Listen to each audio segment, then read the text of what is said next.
Thank you so much, everyone who has joined. We can see wine colleagues from all over the world. Many of you, I can see, were at our first conference at the end of March.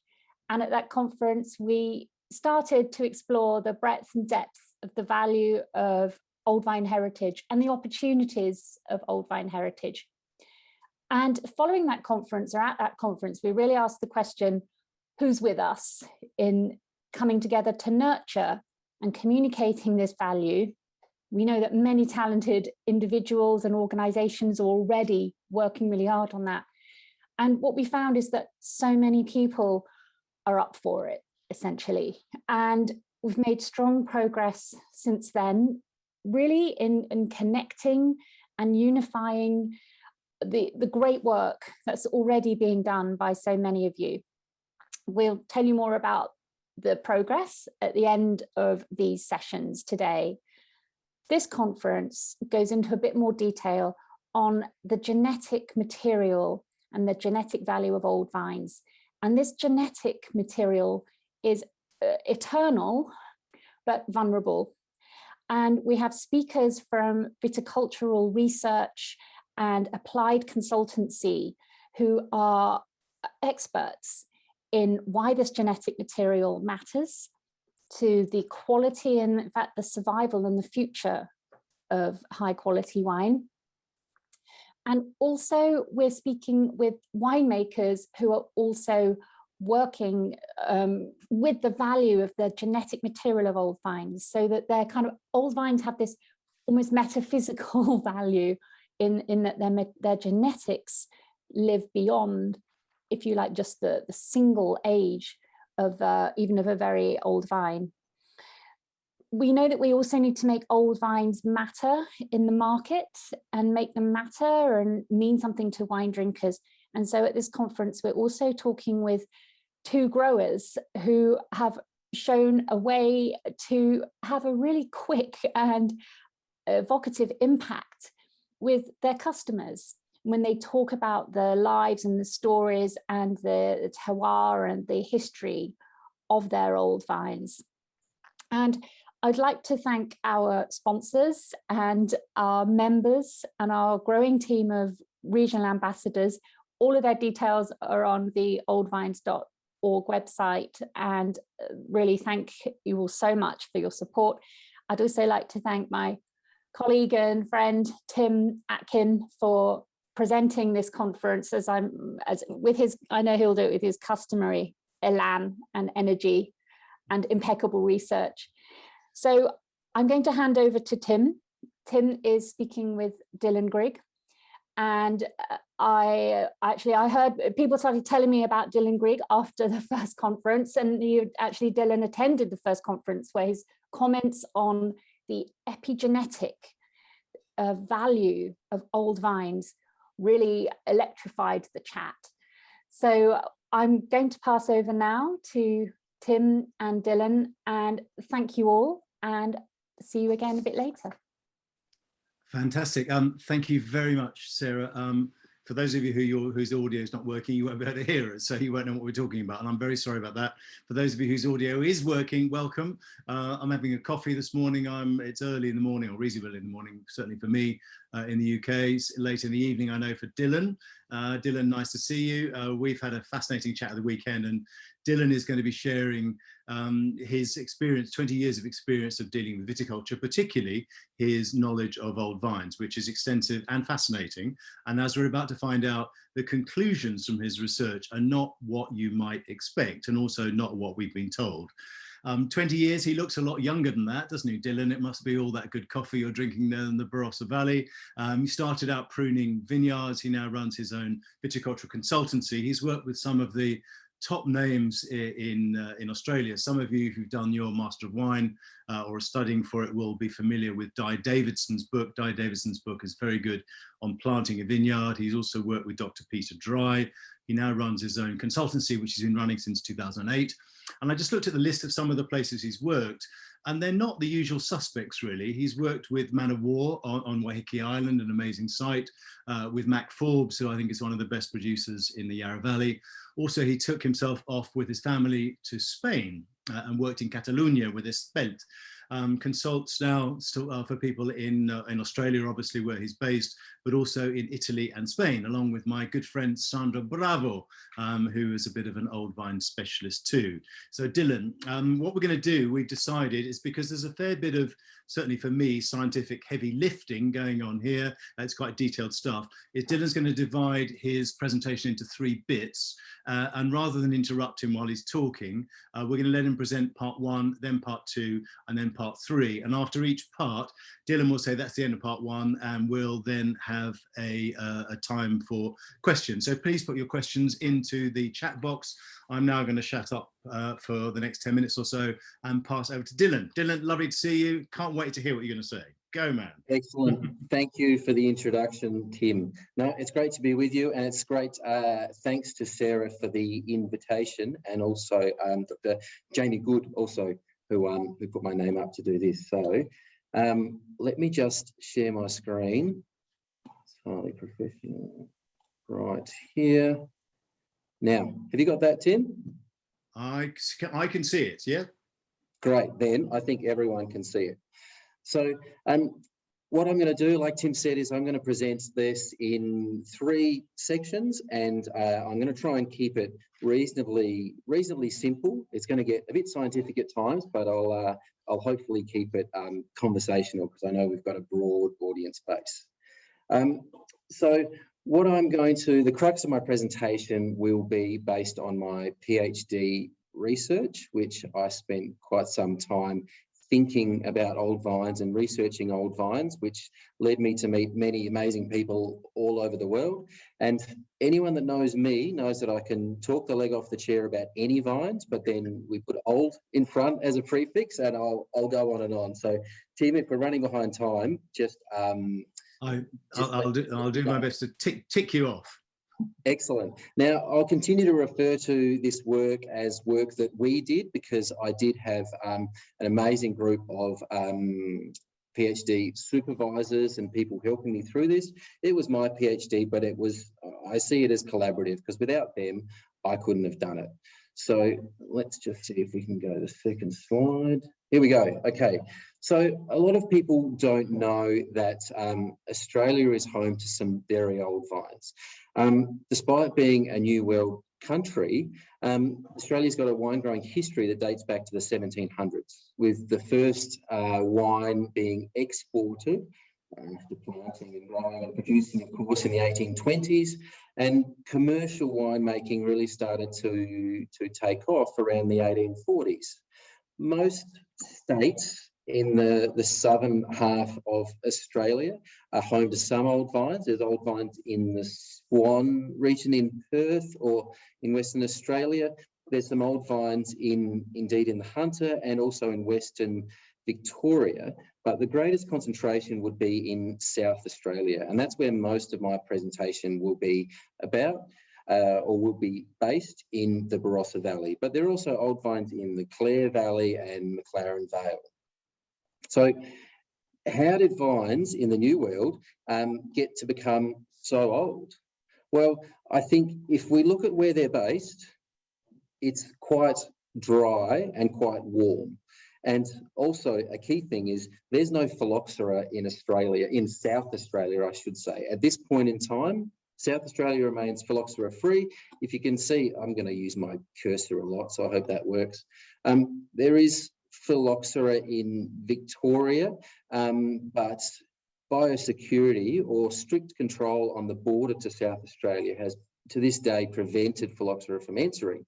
So we have a lot of old vines in the Barossa Valley and South Australia, in fact, that are still existing on their own roots.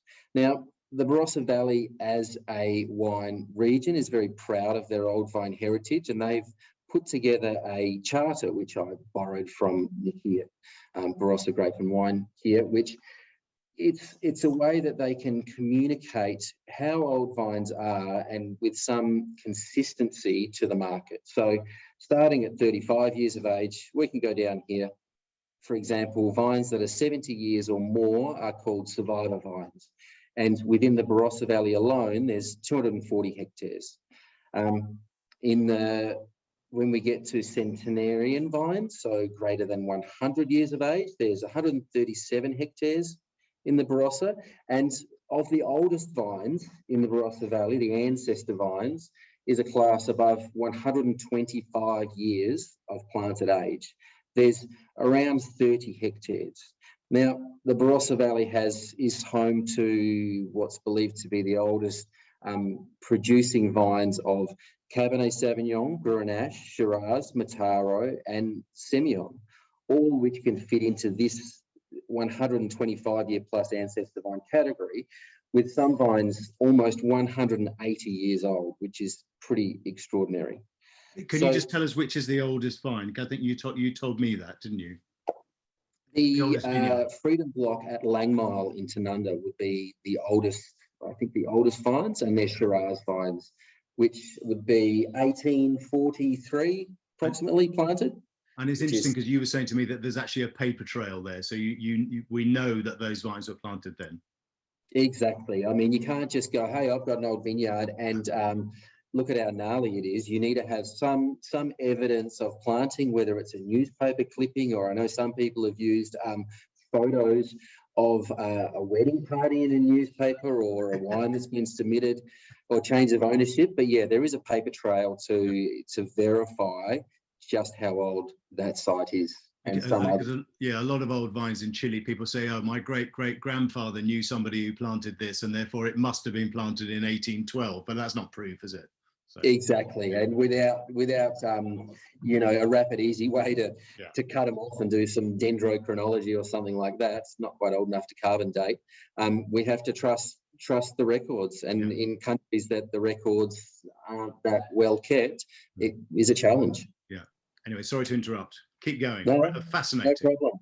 Yeah. Back on track. Yeah. So how do they get so old? I guess the first thing that I mentioned was phylloxera. That's got to be one reason, because these vines weren't under the pressure of the root louse that required them to be pulled out and replanted on rootstocks. So the vine that was planted, and some of the vines that were planted were the first in the country, still exist today. I'm going to ignore the social and economic drivers like fashion and things like that. If we look at the oldest vineyards that are around in the Barossa in particular, they're usually within a straight football kick of a ephemeral stream or a watercourse, and they're often planted at very wide densities.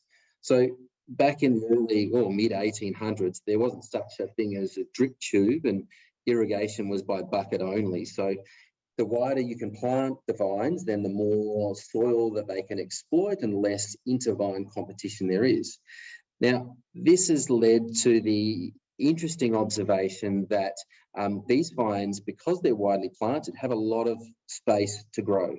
So this is an old vineyard. This is over 150-year-old Shiraz. You can see the trunk has split in two, but the vine is still growing. If you believe it or not, the sap flow theory of sap flowing up the outside of the trunk, here we can see it because the bark is still shedding and it's alive. Now, if this was in a tightly spaced vineyard, there would have been some pressure to cut back this vine to rejuvenate it or to make it occupy its own little box or space. Whereas here it's allowed to grow and it occupies a very large area. The last point I make is that where we have the oldest vines, they're often found in dry and arid areas, which suit wine growing for one, but they also, I think, slow the degradation of wood rotting fungi and bacteria. So a lot of old dead wood can persist. Here's another example of a vineyard that's maybe 120. It was planted to a very low trellis here. So if we can picture the permanent cordon being established some 90 years ago, then the cordon or the spur positions get higher and higher. So instead of cutting them back and making a large wound for rejuvenation, they've simply raised the cordon height once, twice, 3, 4, and here there's even a metal pole extension. So this vine has been allowed to get higher and higher and higher, avoiding being cutting back, which has allowed it to live to be this age.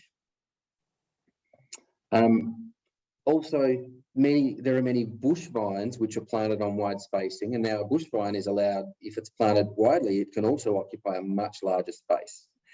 So these vines here, this is actually in my vineyard, and you can see that the trellis disappeared decades ago, and the arms, which were the permanent cordons, have drooped down, and these spur positions, which some are up to 1 metre tall, have been allowed to continue to grow. And if we remember back to the first conference when Marco said that old vines need permanent living wood, and they need to build on that living wood to avoid being cut back, this is a clear example of that. And being own rooted, where it's laid down and touches the ground, it's also been able to root and reroot to exploit even more soil area for nutrition and for water. So, Tim, I don't know if there's any questions backing up after that, but before I launch into the really meaty section. So that's part one, isn't it? Yeah, thank you. I mean, I've got one question, which is in areas in Australia that have had phylloxera, how have the vines survived if they've been grafted? Did you know of any really old grafted vines that were grafted just after phylloxera arrived and grafted onto American rootstocks? I think that the time delay of phylloxera coming down here and then the European reconstitution on rootstocks meant that our grafted vines will not be as old as grafted vines in Europe. So we're still, I think, exploring the upper end of how that Franken vine can live beyond 120 years. So interestingly, the main driver for vines in Australia to be grafted on rootstock before phylloxera was an issue was actually for nematode resistance in sandy sites. Yeah, but you're saying in theory there's no reason why a grafted vine shouldn't last as long as an own rooted vine? I don't know. It's undergone a major surgical operation. In theory, yes, but it is still a hybrid vine.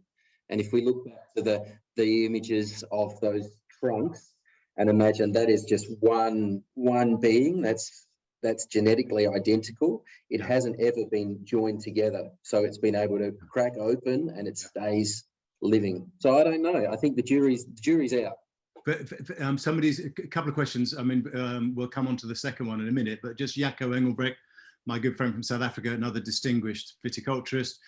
He said South Africa has grafted vines dating back to 1900, that most was grafted onto Jacquet, though, which has some vinifera blood in it. Yeah. So those, I mean, those would probably be certainly the oldest. Would you say the oldest grafted vines in the New World? Probably. Probably in the New World, yes, because South Africa had an earlier driver to graft. I know where I was working in the region of Empordà in Catalonia, there was some very old vines that were grafted because phylloxera entered over Col de Fornel. So it was one of the first places where they started dying. So naturally, it's one of the first places where they start grafting. And those vines seem to be going strong and even still popping out rootstock shoots. Okay, good. Someone else has asked, where is your vineyard? It's Grenache, I think, isn't it? I presume it's in the Barossa, isn't it? But where in the Barossa? Tick and tick. Yes, it's Old Vine Grenache. It's in the Barossa. It's on deep sand in a little sub-region called Vine Vale. Okay, somebody said in the Leon Valley, 100-year-old Chenin vines grafted onto rootstocks, grafted onto rupestris. Yeah, there we go. Derek, my good friend Derek, from a distinguished winemaker from Chile, Maule. A lot of Derek's stuff is, and also what other producers are doing, is to graft onto old pais, and some of those pais roots are at least 100 years old. I mean, Derek maybe can tell us how much of a paper trail there is for those old vines in Chile, where people actually know when they were planted. There you go. The Molyneux planted in 1900. South Africa, also grafted onto Jacquet. Okay, thank you guys for your comments. If anybody wants to put any more comments out there, please do. But I think, Dylan, you should move on to the meat of your presentation, which is the scientific stuff. It will be. And great questions. I think we're still exploring how old vines can be. I mean, the oldest noble vine is, what, 480 or something in Slovenia, in Maribor. But anyway, back to my research. So what was the point? I'm preaching to the converted here to say to you guys what the value or what the industry sees as the value of old vines. Old vine fruit and old vine wines are highly valued and highly prized. So this research was intended to try and see if we could use some scientific rigor to get to the bottom of what might be driving some of those perceived quality parameters. Why hasn't this been done before? Well, it's very difficult to set up a study that can stand up to scientific scrutiny when you're using time as the treatment variable. I don't think that I could roll up to the Freedom Vineyard and pull out every second row and replant a young vine next to it. It just wouldn't happen. So having the correct setup in order to do a scientific trial can only be done in a few places around the world.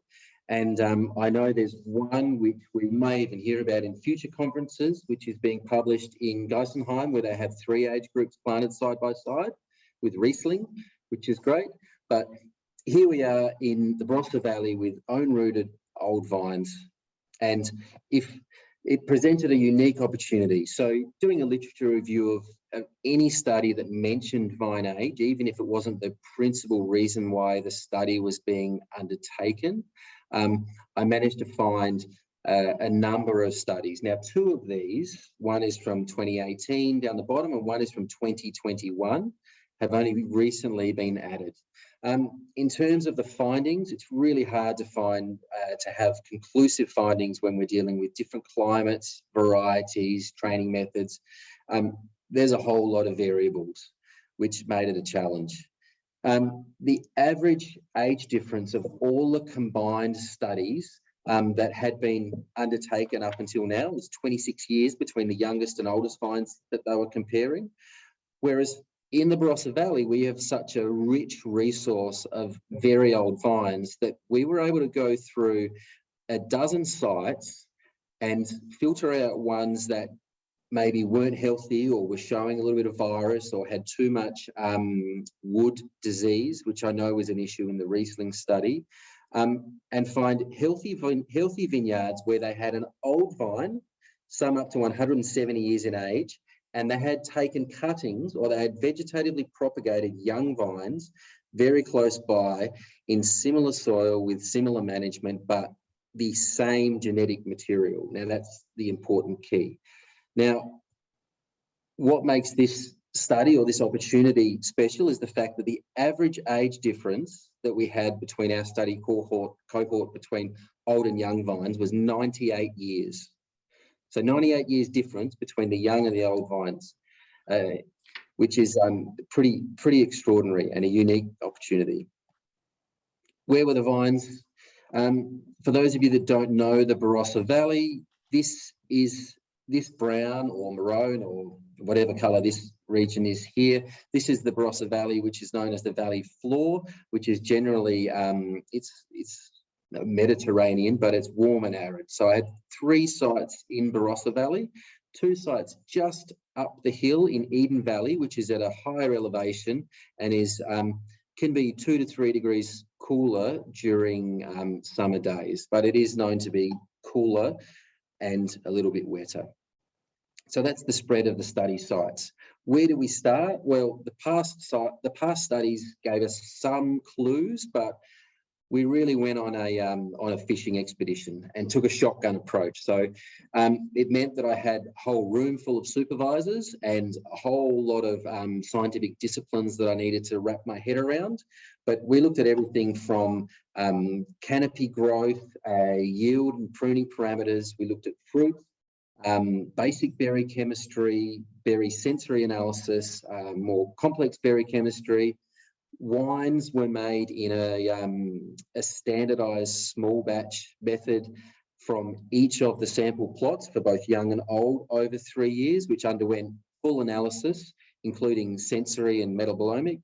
And then pushing the envelope a little bit further, we also did genetic analysis and also epigenetic, looking at cytosine methylation, so epigenetic analysis on these young and old vines. So what do we come up with? If I jump straight in.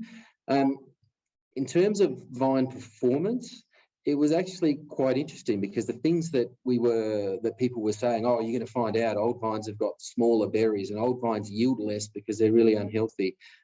We didn't find that in this study. In fact, these bar charts here, if you look at the stars, there where there is a statistically significant difference between old and young. Now, there's a scientific study, so I'll keep going back to statistical significance because for publishing, I needed to assign a p-value and it needed to stand up to some rigor. So yeah, I will be mentioning that a little bit. So fruit mass at a standardized kilograms per meter, the old vines had greater fruit mass, greater bunch number, greater bunch mass, and greater berry number per bunch. So they were more, more successful in terms of their reproductive capacity, in terms of their berry number and seed number. Does that mean bunch size as well? Sorry to interrupt. Is that bunch size as well as berry number? Yeah, if bunch size is made up by the number of berries and the mass of those berries. Right, I mean number of bunches as well as bunch size, yeah? Yes, bunch number up here per meter was greater, and berry number per bunch was also greater. Okay, thank you. But the important thing, or the interesting thing, was we found no difference in individual berry mass between the young and the old, which often comes up as a point of difference in conversations. When it came to looking at how these vines were more successful in terms of their reproductive capacity, we thought, well, what could be driving that? And that reproductive capacity and early shoot growth and flowering is supported by carbohydrate storage. So we looked at the physical size of the vines, and no surprises here is that the younger vines, in terms of their trunk circumference, was much smaller than the older vines. Obviously, as a vine ages, it builds on its cellular levels and it builds tissue out and gets bigger and bigger. So this increased girth corresponds to an increased storage capacity of carbohydrate, which the older vines can then draw on. And what we see above ground is also potentially replicated below ground. Didn't get the green light to dig up any old vines in this study, but if anyone's out there, let us know. But we can infer that perhaps the increased capacity of the old vines is related in some way to its carbohydrate storage reserves. That's the vegetative measures aside. If we go on to fruit and wine composition, so we looked at basic grape chemistry, and the snapshot was there were no real clear differences between vine age. One thing that was consistent that's come up in earlier studies, and it's also come up in the newest old vine study, which was published in 2021 on Zinfandel, is that old vines at sugar maturity or sugar ripeness, whatever you call it, whatever you'd like to call it, have a lower pH and a higher TA, so better properties for winemaking. But this translated into wine chemistry measures, which saw few age differences. These were standardized winemaking in small batches. So we didn't see many age differences there, but we did see site discrimination in terms of the chemistry, which I'll show you some plots of that. We took a step further in looking at tannin composition, which again didn't separate the vines based on their age category, but it did highlight site differences and also sub-regional differences, which some of these compositional measures have been used to identify differences within sub-regions or within vineyards before. So that wasn't new either. Dylan, just 1 second. Yes. There is a question, and I think we should probably deal with it quickly now because it's interesting. From Jaco Engelbrecht saying, could higher bunch mass and bunch amounts, can you see that, be due to more arms and bearers on the older vines? Yeah. And also on the older vines, you would have more space for light to penetrate the basal eyes. What do you call that? Basal eyes? I don't know. Or what? They're did the, you guys the find? basal nodes for greater fruitfulness, because Yeah. fruitfulness is derived from the sunlight infiltration at flowering for the following year. So Jaco's on a thread there. We standardized the measurements, so per meter the vines still had greater fruitfulness, but what you've kind of hit the nail on the head, Jaco, and you've pointed out that it's related to the capacity. So the more arms, yes. The more space, yes. The more carbohydrates, yes, which is a vine capacity measure. Okay. One other question. Somebody just said, were these grafted? These are all ungrafted vines because we're in South Australia, which has no phylloxera. And although people, as you said, would graft sometimes for nematode resistance, but these are all ungrafted vines you're studying, aren't they? These are all ungrafted vines, and some of them predate, the invention of grafting, because that was obviously born out of necessity in the 1800s. Yeah. Okay, keep going. Well, there's another question that we'll come back to in a minute from Elisma, but let's keep going with this bit. All right, let's do this. Now we're going to get heavy. All right, if you haven't seen these before, this is a principal component analysis. I'm going to show you a few more of these, and basically inside of this square box, each of these colours represents a site, and the different shapes, I put a label on it so we can tell, the different shapes are if they're old and young. Now, this one is sensory analysis. So attributes that were seen to be statistically significantly different between old and young over 3 consecutive seasons made it onto this chart. Now, if we see a grouping of sites, for example, if we had 3 sites in the top corner over here and 2 sites down in the bottom corner, we would say that they're showing good separation, and we would look at what attributes, these little dots, are driving that separation. So that's the explanation, and we jump in. So in terms of sensory analysis, old vine berries consistently showed greater sensation of pulp acidity and skin acidity compared to younger vine berries, and also they had attributes relating to astringency and tongue movement after spitting out the berry pulp, whereas the younger vine berries were more associated with a sweetness, so a pulp sweetness and dried fruit flavours. Now, this is on this principal component, the vertical one, which represents 36% of the variation in the data set.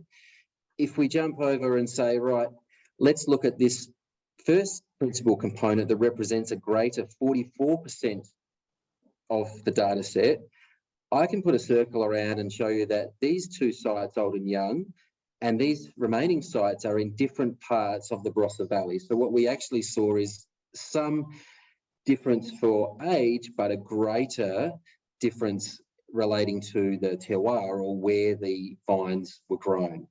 Could you just very quickly, for people who don't know the Barossa, just say how much cooler the Eden Valley is than some of these valley floor sites?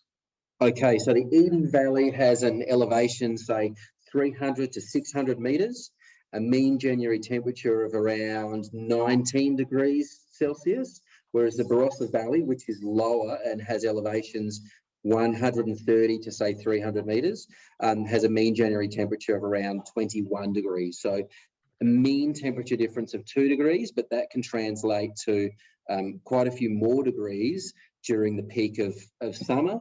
And also in the Eden Valley, we'll see a greater diurnal fluctuation. So the nights will be cooler due to the elevation, and only parts of the Barossa will benefit from the katabatic, or the draining of that cool air out of the Eden Valley into the lower valley floor. Thank you. So, of course, once we crushed those berries and made wine, we did wine sensory descriptive analysis. And this, again, represents 3 years of data that was statistically significant comparing old and young. It was great. I did the first year's analysis, and we had these great examples, great old and young, they're very different. Put in the next year and they got closer together. Put in the third year and they got closer together again. I wanted so many times during the study to have old over here and young over here and it to be simple, but it wasn't the case. But digging into this, we saw consistency in old vine wines showing greater fresh fruit and red fruit characters, and younger vine wine showing more dark fruit, savoury and mouthfeel associated characters.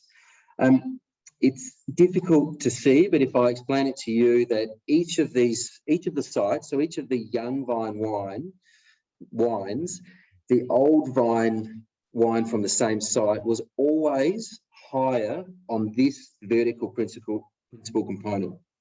So from this site, the old vine is higher, yellow higher, green higher. They're all, even though they're mixed up and they're not separating, the old vine wines have this attribute. Which attribute do you mean? The freshness? Freshness. And red fruit. Yeah. Yes, freshness and red fruit. Yeah. Whereas and the received wisdom is the opposite, don't you think? Yeah, you might think so, but then it depends on how people are going to make their wines, because these wines were made in exactly the same way. But if these wines were picked and sent to a cellar, you know, the old vine wines might get the best oak and the best treatment and the best fermenters. Yeah. We should just add that these are all Shiraz, and these are all made in the same vintage. You're comparing vintage with vintage and site with site. That's the point, isn't it? I'm comparing 3 consecutive vintages here.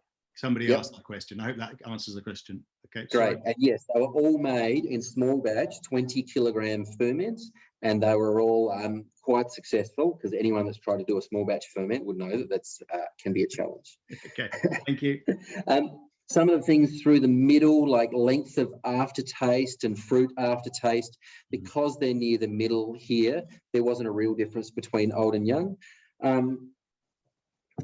We looked at tannin composition, so not just total tannins, because with one of those earlier slides I said total tannins didn't have a great bearing, or there wasn't a great difference between old and young, but looking at the composition of the components of the tannins and the ratios or the degree of polymerization of the tannin subunits, we thought this might show a bit of difference, but again, this was even harder to tell the difference. We couldn't separate old and young here, but what we could do again, of course, was separate based on the sub-region. So the cooler and wetter Eden Valley had a tannin composition that was more unique than the lower, warmer Barossa Valley. So the sub-regional difference was more significant than the vine age, really? In this case, yes, for tannin composition, correct. Thank you. We took the tannin composition measures, and we also did some very targeted chromatography mass spec measurements, also to have a look if there was an alignment with what was seen for the sensory part of the study.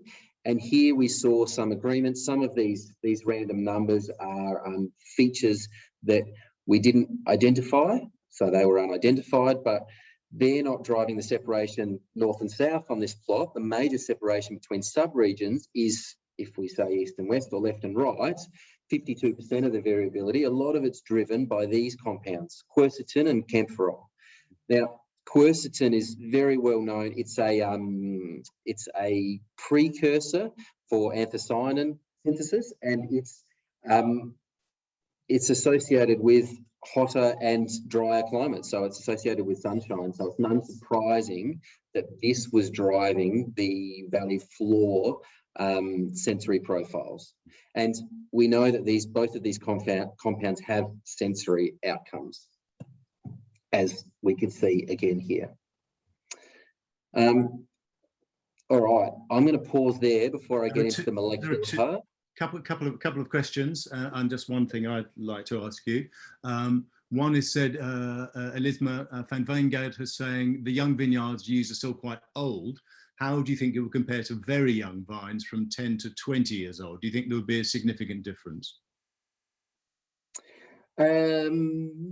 I think potentially, but we had some vineyards. If you could bear with me, boom, boom, boom, got the numbers back here.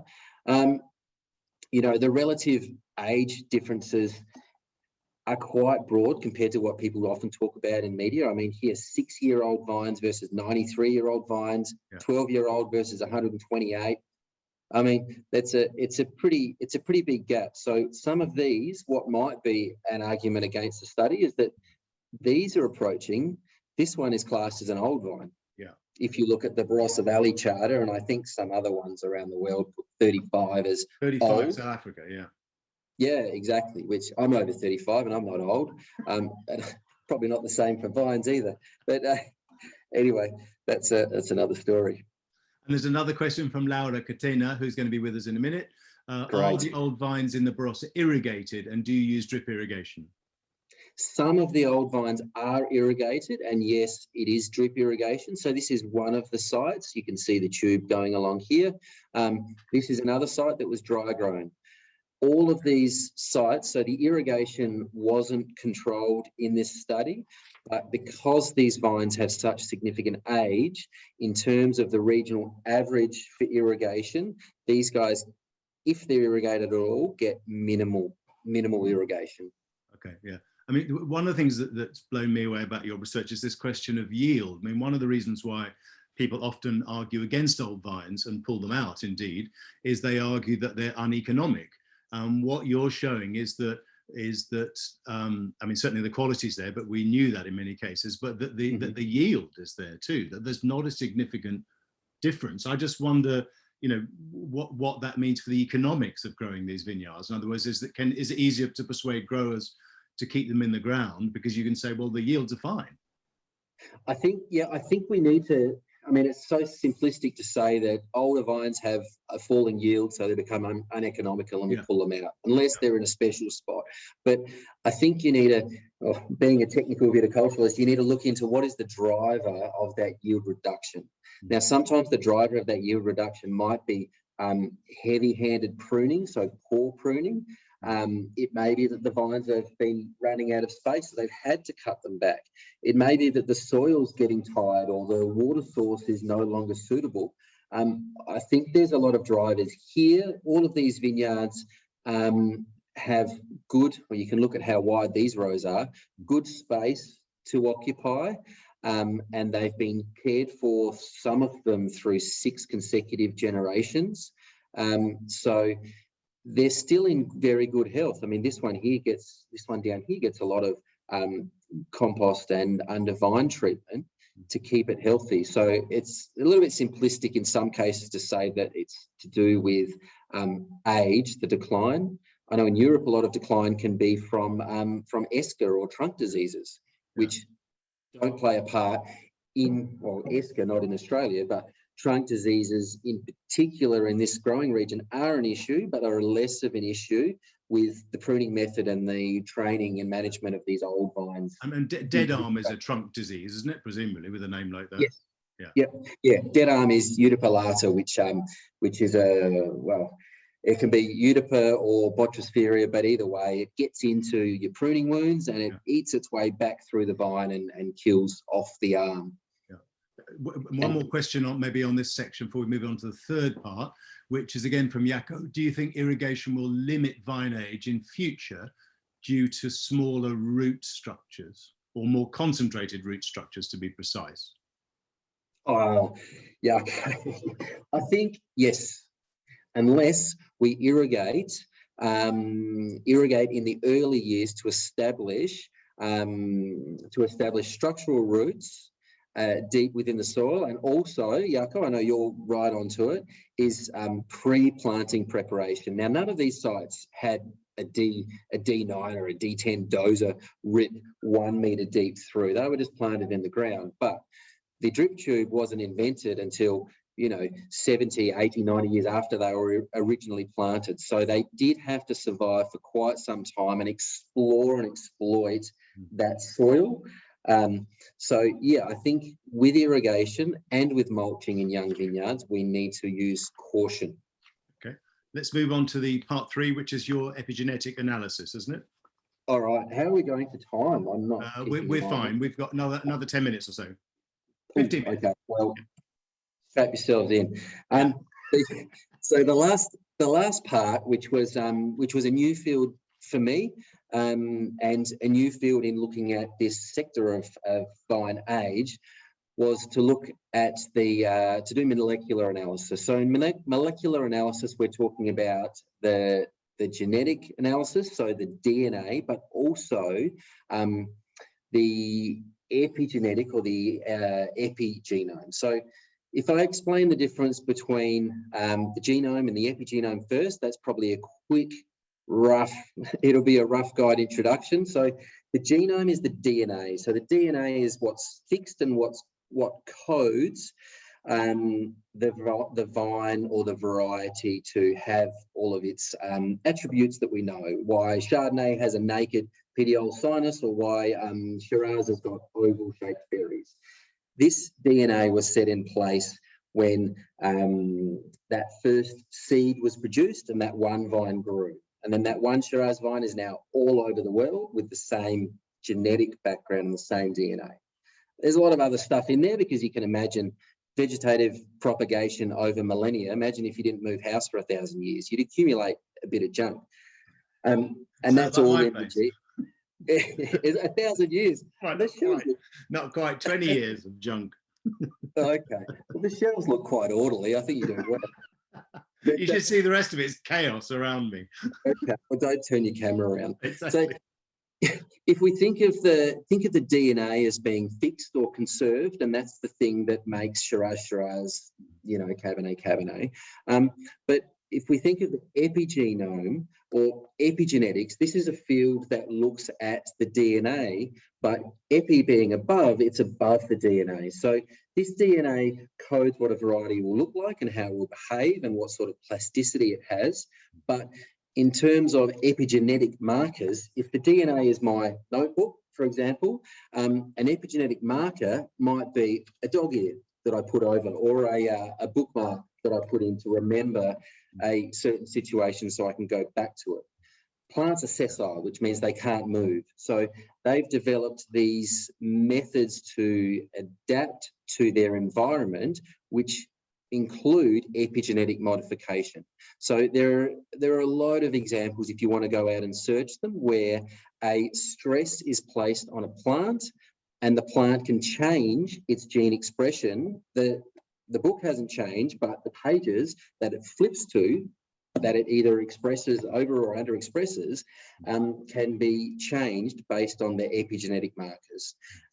This has been proven where if a plant is exposed to a stress, it then changes its epigenetic profile, and the next time it sees that stress, it stresses less. So these changes are cumulative, they're heritable, but they're also reversible. So hopefully I explained that kind of okay.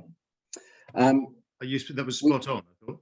Really interesting. Right. The idea of the mark in a book. Yeah. Yeah, I think it's just the simplest way for me to probably, geneticists or proper molecular biologists are pointing out all the errors, but it'll do for this talk. I said that the Shiraz all the Shiraz in the world came from one seed, and I did genetic analysis on this cohort of old and young, and there was no structure in the data set, so they were all Shiraz. But then we went one step further and we sliced up our molecular analysis and our DNA extraction and treatment to look at methylation profiles of the samples. Now, if we look at this plot here, first we look at the dendrogram on the left. This is just a tree of relatedness, really, between the samples. So this is site 5, if you can read it or not. Site 5, old and young, closely related, but the whole site is a long way off from the rest of the sites in the study. Here, down in this branch, we've got site 1 and 2. The old and young for each site are still quite closely related to each other, but each site doesn't have a close relationship, but it has a closer relationship than 5 or 3 and 4. Now, 3 and 4 is where it gets interesting, because these guys have the greatest separation in age and the oldest vines in the study. Now here we can see the old vines start to group together and the young vines have a closer association to each other than the old vines. So we're seeing some signals of this this epigenetic relationships based on age. So you could say the older vines have more bookmarks, as it were, yeah?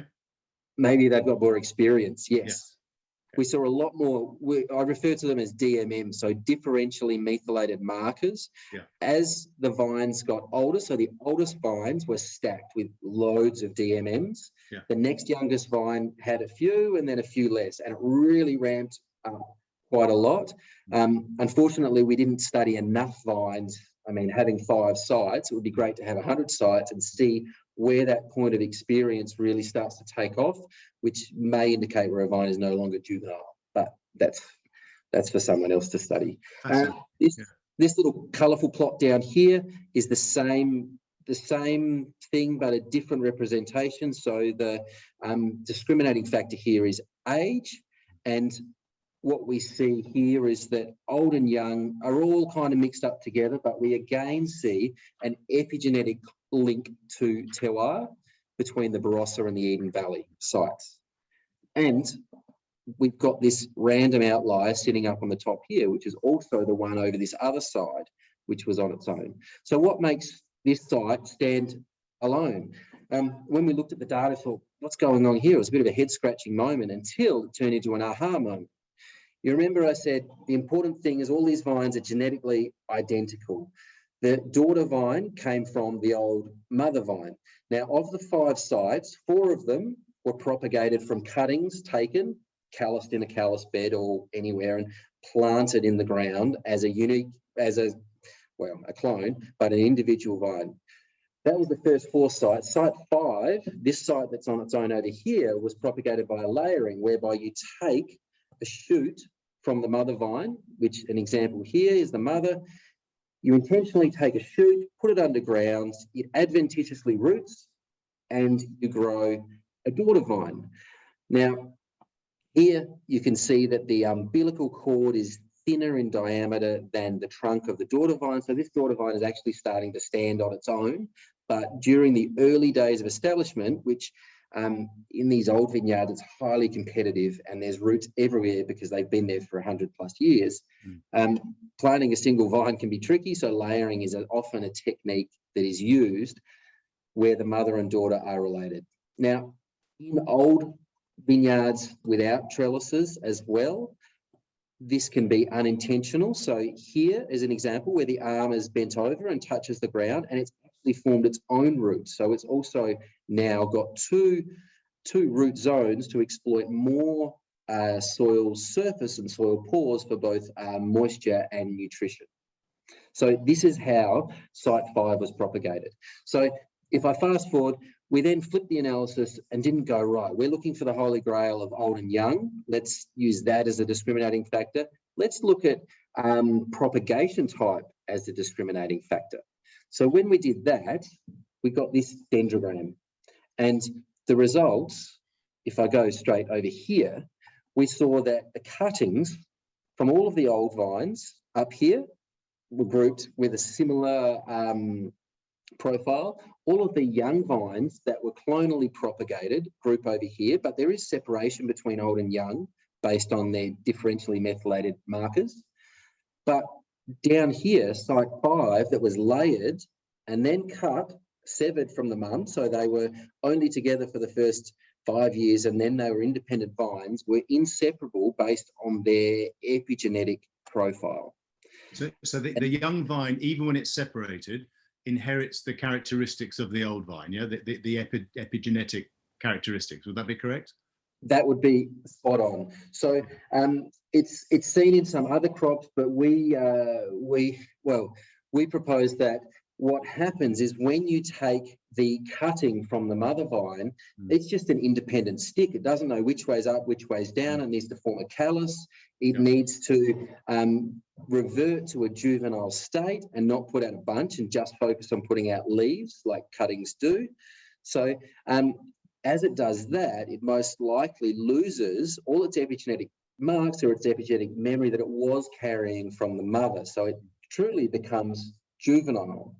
Whereas when it was layered, we didn't see that. And I don't have the results in here, but I did a little side study where I did the same thing. I got the same vine, I layered it, and I took a cutting, and I took a sample of the mother, the daughter, the cutting, mother and daughter.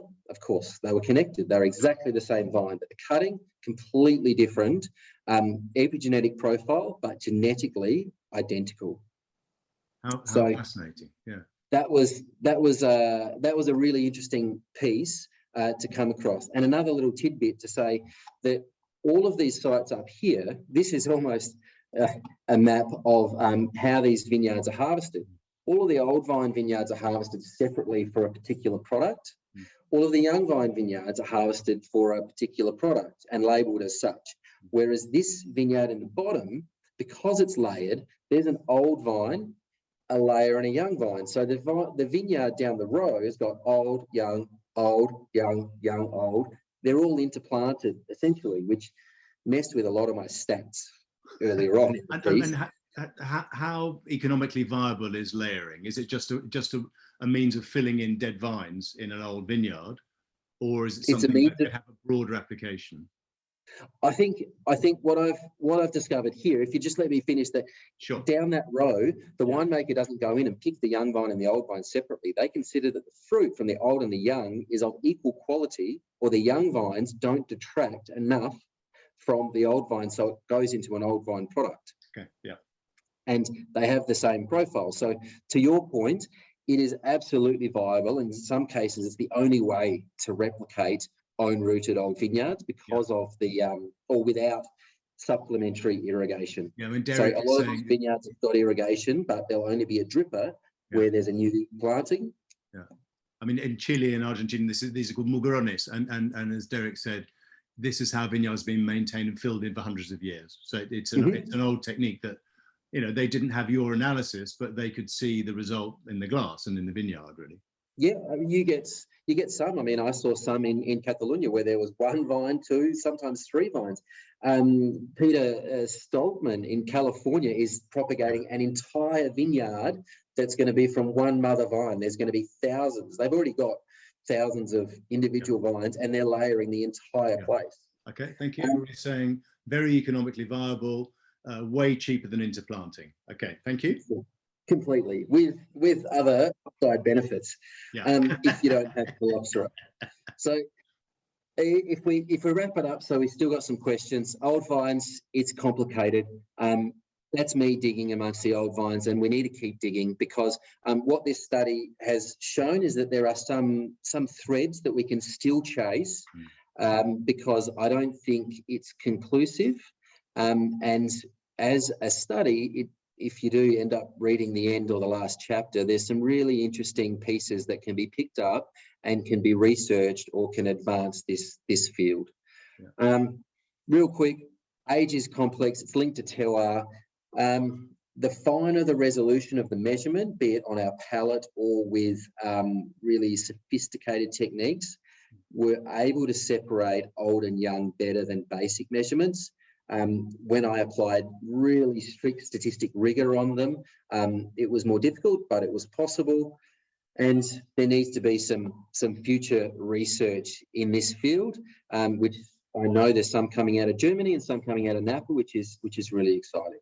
So couldn't have done it without all of my PhD scholarship and friends in the lab, so thanks to them, and hopefully I haven't burned all the time or bored you to tears. No, on the contrary, and we it should also say, you're too modest to say so, but you got a distinction for this for your PhD work, so you can see why. I think it's an amazing piece of work. One question which is very interesting we didn't get onto was the whole thing of climate change. Someone said, is it true that old vines, because they've seen more vintages, more climatic conditions, are better suited to climate change? Is this because of epigenetics? There's a question from Dennis Lepouillade. Then I'd say yes, if they're already old. The longer they're in the ground, the more opportunity they've got to adapt to their site, which is why older vines, you know, once they're no longer juvenile, they produce wines that are unique because they've adapted to the site within a certain band. You can't go poking them too hard and turn off the water and go, you will survive, because they won't. There's a limit to the plasticity. But to answer the question, I think yes is the answer, because some of these vines here, they've been through droughts. Maybe they went through a drought in the 20s. They went through like a 10-year drought and we're like, damn, that was so hot and so dry. Then we hit 2009 and it's hot and dry, and they're like, hey, I remember 2000. I remember the 1920s, and that was a killer summer, and they stress less. The study out of Napa showed that the photosynthetic rates of older vines was reduced compared to younger vines. Younger vines are more anisohydric, so they're like a puppy. They're going to run all day and then fall over. Whereas perhaps with vine age, I'd be interested to see more from this study, but perhaps the older vines become more water pessimists, more isohydric, and with greater carbohydrate and more potential root area and soil to exploit. Thank you. Two other quick questions, and I think we should move on to Laura. Right. Can you comment on dendrochronology? I can. And if my emails would answer it, I'd have a better answer. I think you better explain to us, though, for those of us who aren't scientists, what dendrochronology is, please, quickly. Dendrochronology is basically measuring tree rings. Vines are not trees, they're lianas. They have tendrils to hold themselves up, so they don't have heartwood. So it's a challenge to measure the age of some of these old vines, because some of these old vines that are 180 years old don't have a full trunk, so they won't have all of their rings. Dendrochronology is microscopically looking at how many cell layers or how many layers were added on annually to age a vine. Okay, thank you very much. One other question is, how do you layer when the vines are so tall, as in your previous photograph? It's a multi-year process, and I think it's a good thing. It's a good question to ask, but the other question is, how the hell do you lay a Mataro or Grenache or really erect varieties that don't even want to bend over? You need to prune to a downward-facing bud, and then when you get the shoot coming out when it's green, you can pin it to the ground or get it to grow down before it lignifies. And sometimes it might take 2 or 3 years to get far enough away from the mother and long enough to get underground. Okay. So it takes. Yeah. Okay. Thank you. I mean, that was amazing. It really was. And thank you for sharing your research with us. Thank you for the interesting questions and also the comments, everybody, that they've made. Absolutely outstanding. Dylan, if you could unshare your presentation, and we're going to move on to Laura. Sarah, back to you for a second. Great. Thank you so much. And Dylan, I wanted to very quickly ask you, as I started researching old vines, it's taken me into the world of current arguments about pruning. And I wanted to ask you whether you think that all the kind of, if you like, the orthodoxy of how to prune, which is essentially a kind of a crippling operation, I've noticed that these are being challenged and questioned, and it seems to have been driven by the research into old vines. Do you think we're looking at a real different shift in how we think about tending vines and allowing them to get healthy and old, stay healthy and get old? Yes, I mean, as a vigneron and as a consultant that works with so many amazing people and amazing vineyards, absolutely, pruning is the key operation that can, you always say you can set a vineyard back a number of years with one poor pruning season. But I think with the current interest in pruning, definitely it's going to help vineyards have less large wounds and perhaps less trunk disease, but less scars. But if we go back and look at some of the oldest vineyards that there are, my very first slides, I said they could occupy space. What leads to bad pruning is people making big cuts to try and cut these vines back and put them in a box. If we let them go, maybe they can live a long time. I'm really interested to see what Nayan's going to talk about in Bolivia, because those vines I don't think are pruned terribly hard. And if I think back to the first pruning lesson I got, it was on 100-year-old Shiraz vines, and it was an old German guy teaching me, and his rules stick today. Before there was a hashtag, his rules still would have a hashtag about respecting the flow, you know, spurs below canes, outward facing buds, never cut old wood.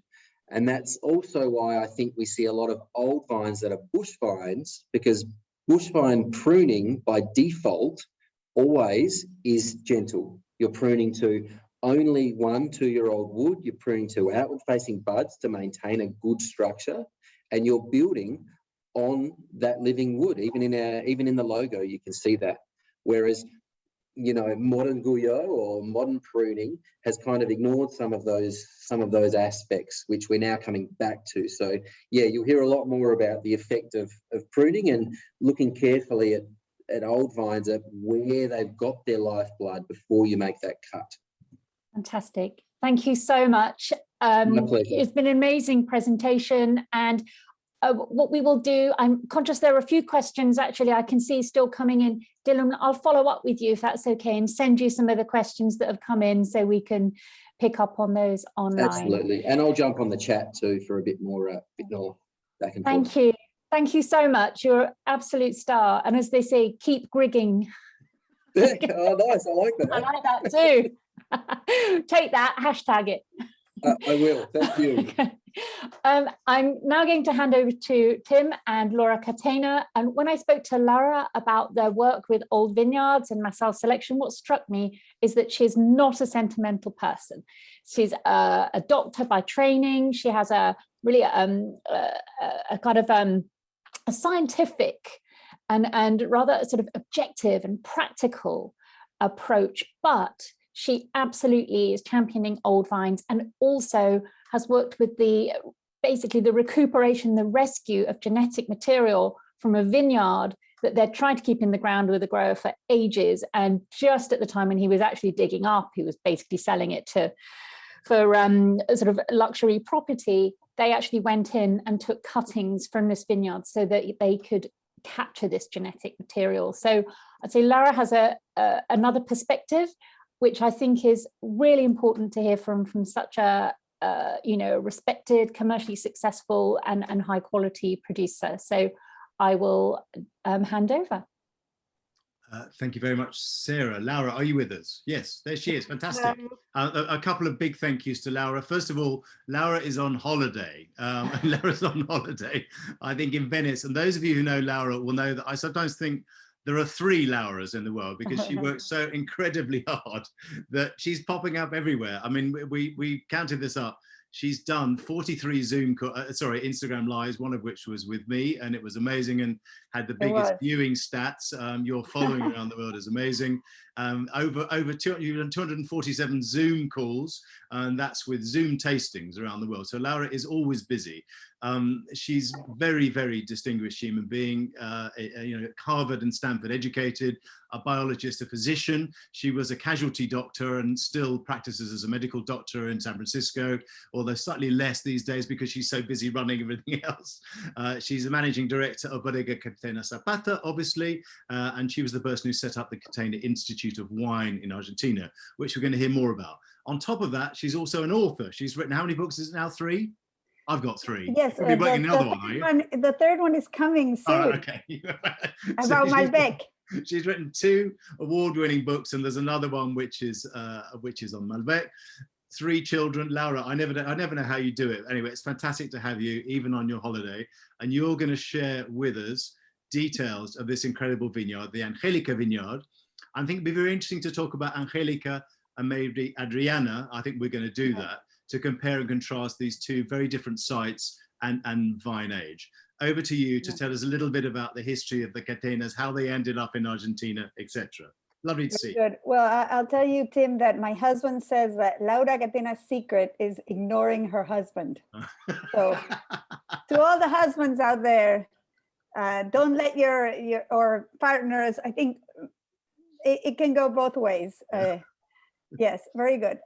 So let's see. Shall I go ahead and share the screen right now, Tim? Yeah, share the screen, and let's have a look. Let's get a little picture of Angelica up there on the screen. Okay, very good. Let's make it big. And first of all, I want to say that Dylan, if you want to come do some research in Argentina, let us know. Oh, wait, I'm showing the wrong thing now. Here, wait 1 second. Let's see. I just want to.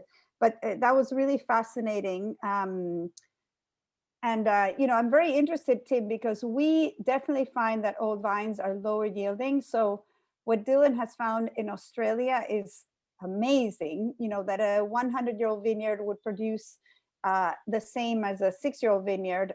That's extraordinary. I haven't heard of that. And so I am very, very curious to talk to Dylan. So Dylan, please, let's make sure that we connect soon. So are I sharing okay now? Yeah, we can Tim? see her. We need to know where is Angelica? Is she the one in the middle? Yeah, so she's we are very small, the Catena. So all the boys are taller than her, and she was wearing heels in this photo. But so Angelica Zapata is my grandmother, who I never met because she unfortunately died in a car accident in her 30s. But she was a very fierce educator, and she really believed in upward mobility, that if somebody went to school and studied, the future was theirs. And she was dedicated to viticulture, to education much more than to viticulture, and actually sort of looked down on the family business of making wine because it wasn't academic enough. But here she is with her students, and our vineyard, the Angelica vineyard, which is at this point about 100 years old, is named after her. In honor of her, but also because she is the person that gave us this inspiration to study. And I think that a lot of what we've done at Catena, reviving the Malbec variety, studying the altitudes and the populations, comes from this tradition of study. And I really enjoyed Dylan's work. And I have to say to all wine producers that the more research we can do, we don't have time to do what the Cistercian monks did, the trial and error over 400 years. And if we want to save these vines, continue farming in many of our regions, we will need to do research. And I think really Australia has, the University of Adelaide has been so incredible at doing research in Australia, but also sharing their research with other parts of the world. And that's very important and necessary. So Tim, I'm waiting for you to ask me some kind of a question or tell me to go next. No, I think move on to the next slide. I mean, I just think one interesting thing about just this history of immigration, to the New World from Northern Italy. If you think that the Gallos, the Mondavis, the Catenas, all came to the New World, with that wave of immigration, really, between the end of the 19th century and the middle of the the middle of the 20th, really. I mean, just how much wine culture came with them. Did they all plant vineyards? Pretty much anybody came from Northern Italy? Was it just part of the things they did? Well, so if you think of the history of Mendoza as a farming region, it actually dates back to the native peoples of Argentina, who were part of the Inca Empire. So they actually established irrigation canals that drained the water from the glaciers in the Andes. And without these irrigation canals that were probably built in the 15th century, before there were any Spaniards there, we wouldn't have agriculture in Mendoza. So really, they start the agricultural tradition in our region. Then we have the Jesuits and the Spaniards that come to Argentina. And they are very good vintners. They make wine, and actually, I know there's people from other Latin American countries here, and they know the story of how the Spanish king basically outlawed farming and viticulture in the New World because he wanted the whole market for the Spanish wine. And this was a big problem in Mexico, because Mexico was much more important than Argentina or Chile back then. In fact, Chile was much more important than Argentina to the Spanish. And Peru, right? And Peru, yes. Peru and Mexico were the most important countries to the Spaniards. So they really blocked winemaking in Mexico. But in Argentina, we were very far away, not very important. And so actually in Argentina, winemaking continued. And there were these priests that really had the knowledge and the know-how. And then when the Jesuits were expelled, the knowledge was transferred to the local Argentinians. Now, as you said, at the end of the 19th century and beginning of the 20th century, we have this, gigantic immigration, more from Italy than from Spain, but also from Spain because the language was similar. And if you look at the numbers, at the time of independence, there's 500,000 people living in Argentina. So it's a small population. And actually between the 19th and 20th century, we have 6 million immigrants, mostly from Italy and Spain, but, we also had British people, Russians, people from all over. These Italians and Spaniards brought their winemaking traditions. But had there not already been this farming region, nothing of what they wanted to do would have been possible. But they brought technology, they brought know-how. The first Malbec came in the middle of the 19th century. So if you go back to the 16th century, which is when we started making wine in Mendoza and Argentina, it was mostly the criolla varieties, which are called país in Chile. But then it's in the 19th century that we get some of the fine French varieties like Malbec, Semillon, Cabernet Sauvignon. And then these immigrants come and establish, a real strong tradition of winemaking in Mendoza, which today makes about 70% of the wine in Argentina. Okay, now tell us about this map. For people who don't know Mendoza, just explain where Lunlunta is and how Maipú maybe is different from the Uco Valley. Yeah, so in Argentina, the original vineyards that are planted, in the 19th and early 20th centuries are planted near the roads, because anytime you went far away, like the Uco Valley was considered like, I don't know, practically going to another planet. It would be like us going to Mars today. It was so far away. The Uco Valley, which is today the best known qualitative region for Mendoza. So most of the vineyards were planted near the road and the railway and near the city. So this vineyard is at around, I should say in meters, correct? For this conference. So this is around 900 meters elevation. Some of our highest vineyards are 1,500 meters further south and west. So this is near the city of Mendoza. That's why if you look to the north, you'll see that there's a lot of building. We're about a 20-minute drive from the city. But this was very rural at the time when it was planted, in the early 1900s. And Lunlunta is considered a somewhat warmer region and part of the Primera Zona, which is our traditional region. Today, many of the vineyards have moved to the Uco Valley, to cooler climate regions, but this is one of the best known regions, most traditional, most classic. Yes. Just tell us how far we are away from the river here, from the River Mendoza. Yeah, so actually, if you see all the way at the bottom, you see this darker area, that's the Rio Mendoza. And so if you look down the vineyard, you see first lots 1 and 2, and then you go down to lot 20 and 18, which are marked at the bottom, right next to there.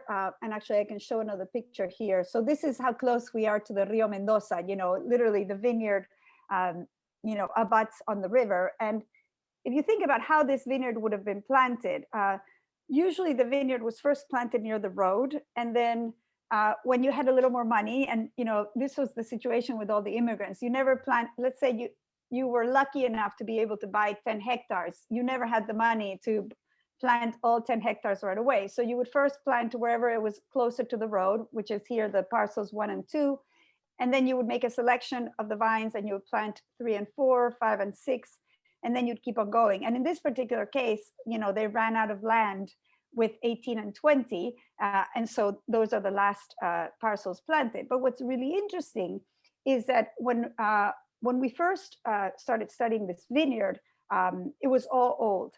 And the quality of these 2 parcels by the river was so much better in terms of the population of vines, the flavors, the quality of wine we were getting, that I think there is a correlation between this, making a Massal selection by the eye and the taste, and planting, and then doing another selection, so that the last part planted in the vineyard would have been the better quality.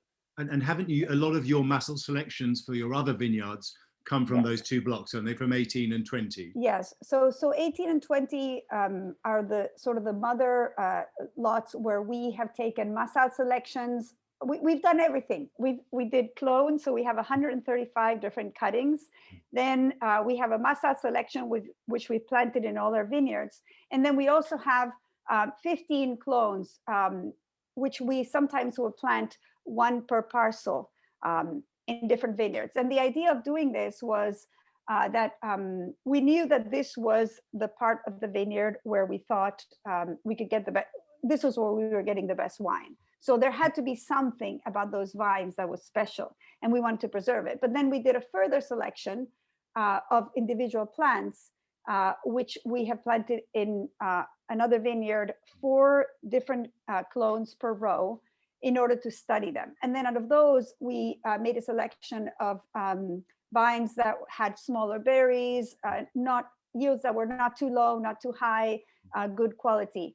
And we've planted actually everything, we do clones, Masal, selection of 135 in each one of our vineyards, because, one of the important things I think with all this research that's happening is that it's rather recent.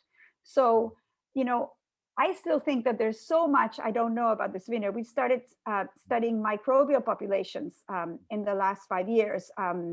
We did a collaboration with MicroWine, which is a project that's really interesting, actually done by the European Union with some sponsorship from yeast manufacturers, but they actually studied microbes in the soil and things like phylloxera all over the world. There's actually collaboration from UK, somebody from Warwick studying phylloxera. There's people from Australia. And all this research is rather recent, even something like what Dylan did. I actually was not aware of his research, which is so fascinating.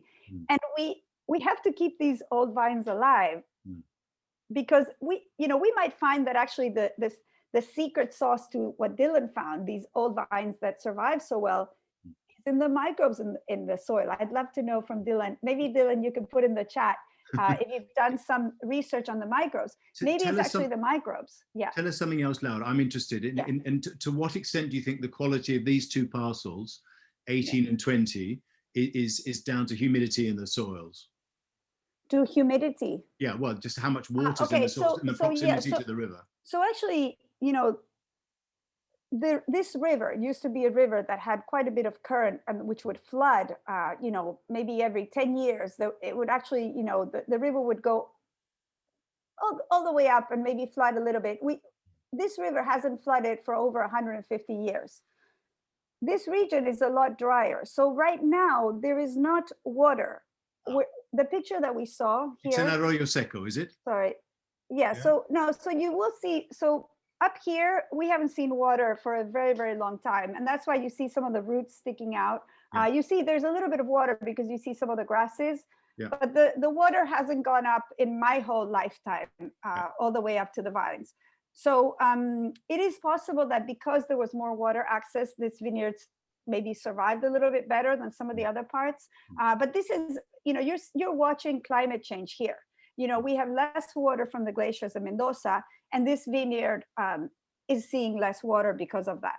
So we actually have to irrigate it. Otherwise, this vineyard would die because we have less than 8 inches of rainfall per year in Mendoza. Yes. Can you just, a couple of other things while we're looking at that picture. One, tell us about whether you're doing any layering, these mugrones we've talked about. Yes. And also the irrigation regime you're using. Just maybe tell us a bit about flood irrigation, por merga, and then por surco, so by drip irrigation, and whether you're using that. So this particular vineyard, anytime an old vine dies, we replace it with a mugron. That is the traditional way. And, I actually was thinking a lot while watching Dylan's presentation that, this is a fairly tightly spaced vineyard. It's a very different situation.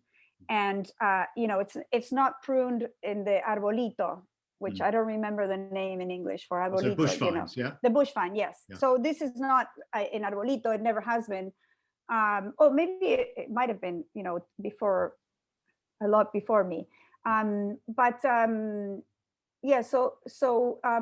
in terms of the irrigation, I'll show a picture. So this is the flood irrigation in this vineyard. And, most people who work in sustainability are rather horrified by this photo because it looks like a very big waste of water. And it actually is. And there's also a lot of horrified people in France when they see this because they think we're practicing hydroponics, like those strawberries that you grow in your balcony. But actually, flood irrigation is a traditional method in Argentina. We no longer plant any vineyards with flood irrigation because of sustainability, and also because water is very expensive and limited. So not only and also because most of your vineyards now are on slopes, right? They're all our this has a little bit of a slope, but most of our vineyards are on slopes. And also because you would not plant a vineyard to be flood irrigated anymore, because there's limited water, especially in Mendoza. And every piece of land comes with a certain amount of water to it, and there's every day less. So we would always drip irrigate any new vineyard. And in fact, part of this vineyard is drip irrigated, but in this part, which is so old, we decided to keep the flood irrigation because we think the vines are so used to it, and the soils are fairly heterogeneous. So, we have some gravel in some places, some loams in others, and there's a subsoil of big rocks because this was a riverbed in the past, and the drainage is instant. So you're seeing this picture like this with all this water. If you go back the next day and it's been a little bit hot, there's no more water. It's crazy how well the water drains. And the concern for us is that these vines have really deep root systems. So the root systems go down over 2 meters. They have a lot of fine roots, which is my theory for why old vines, make such great wine, is that they have, such a larger mass of fine roots than younger vines. And so they're able to absorb nutrients, they're able to withstand water stress. And in this case, the issue is not so much that these vines aren't strong while we use flood irrigation, but they've been used to this. Yeah. And when we've tried drip irrigation, we did try it in another sector of this vineyard, we lost quite a few vines. And so is it possible that if you could drip irrigate every vine differently, if you could say this one gets 10, the other one gets 5, the other one gets 20, depending on the soil, I'm sure you would be fine. You could replace the flood irrigation, but that's not how drip irrigation works. You don't do vine per vine. But, so what you're saying is that maybe if they'd been drip irrigated from the start, drip irrigation didn't exist in the 1920s.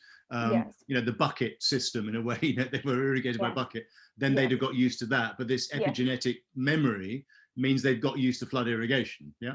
Well, I don't know that I would call it epigenetic memory, but it would be the root systems are already established. So if you think about a vine has, a big root system, and all of a sudden you stop giving water to half of it, or a certain vine gets a lot less than it used to get, it would probably die. And I'd love to know actually from Dylan,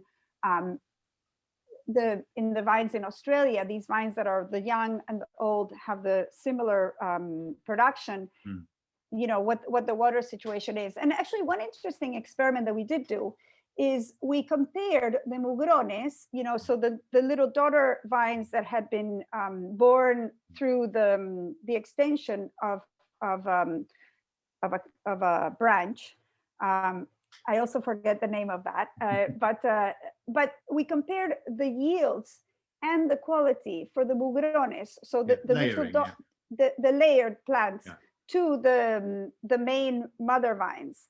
And what we found was that they were quite similar. So we had a vine that maybe, was the daughter, the layered vine that was, 5 years old. And it was quite similar. And this was similar to what Dylan found, that actually the daughter vine was quite similar in terms of yields and quality to the mother older vine. Yes. Yeah. I just wonder, anybody else watching, is Argentina unique in using flood irrigation? It's certainly the place I've seen it most often. Yes. Well, I don't know. I think that most vineyards were flood irrigated before drip irrigation in the whole world. And in Argentina, every time there's less flood irrigation because of sustainability and water scarcity and water being expensive. Yeah.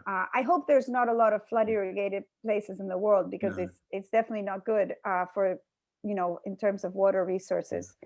Yes. Could you just one other thing, just tell us about root systems. Do you find with flood irrigation you get more superficial roots, that the roots don't go as deep, or not? So there is a notion that if you flood irrigate, you would get very superficial root system. And this is something that I know there's probably some French people listening, and I get really mad when they say, oh, you irrigate, your vineyard is crap, you have no terroir.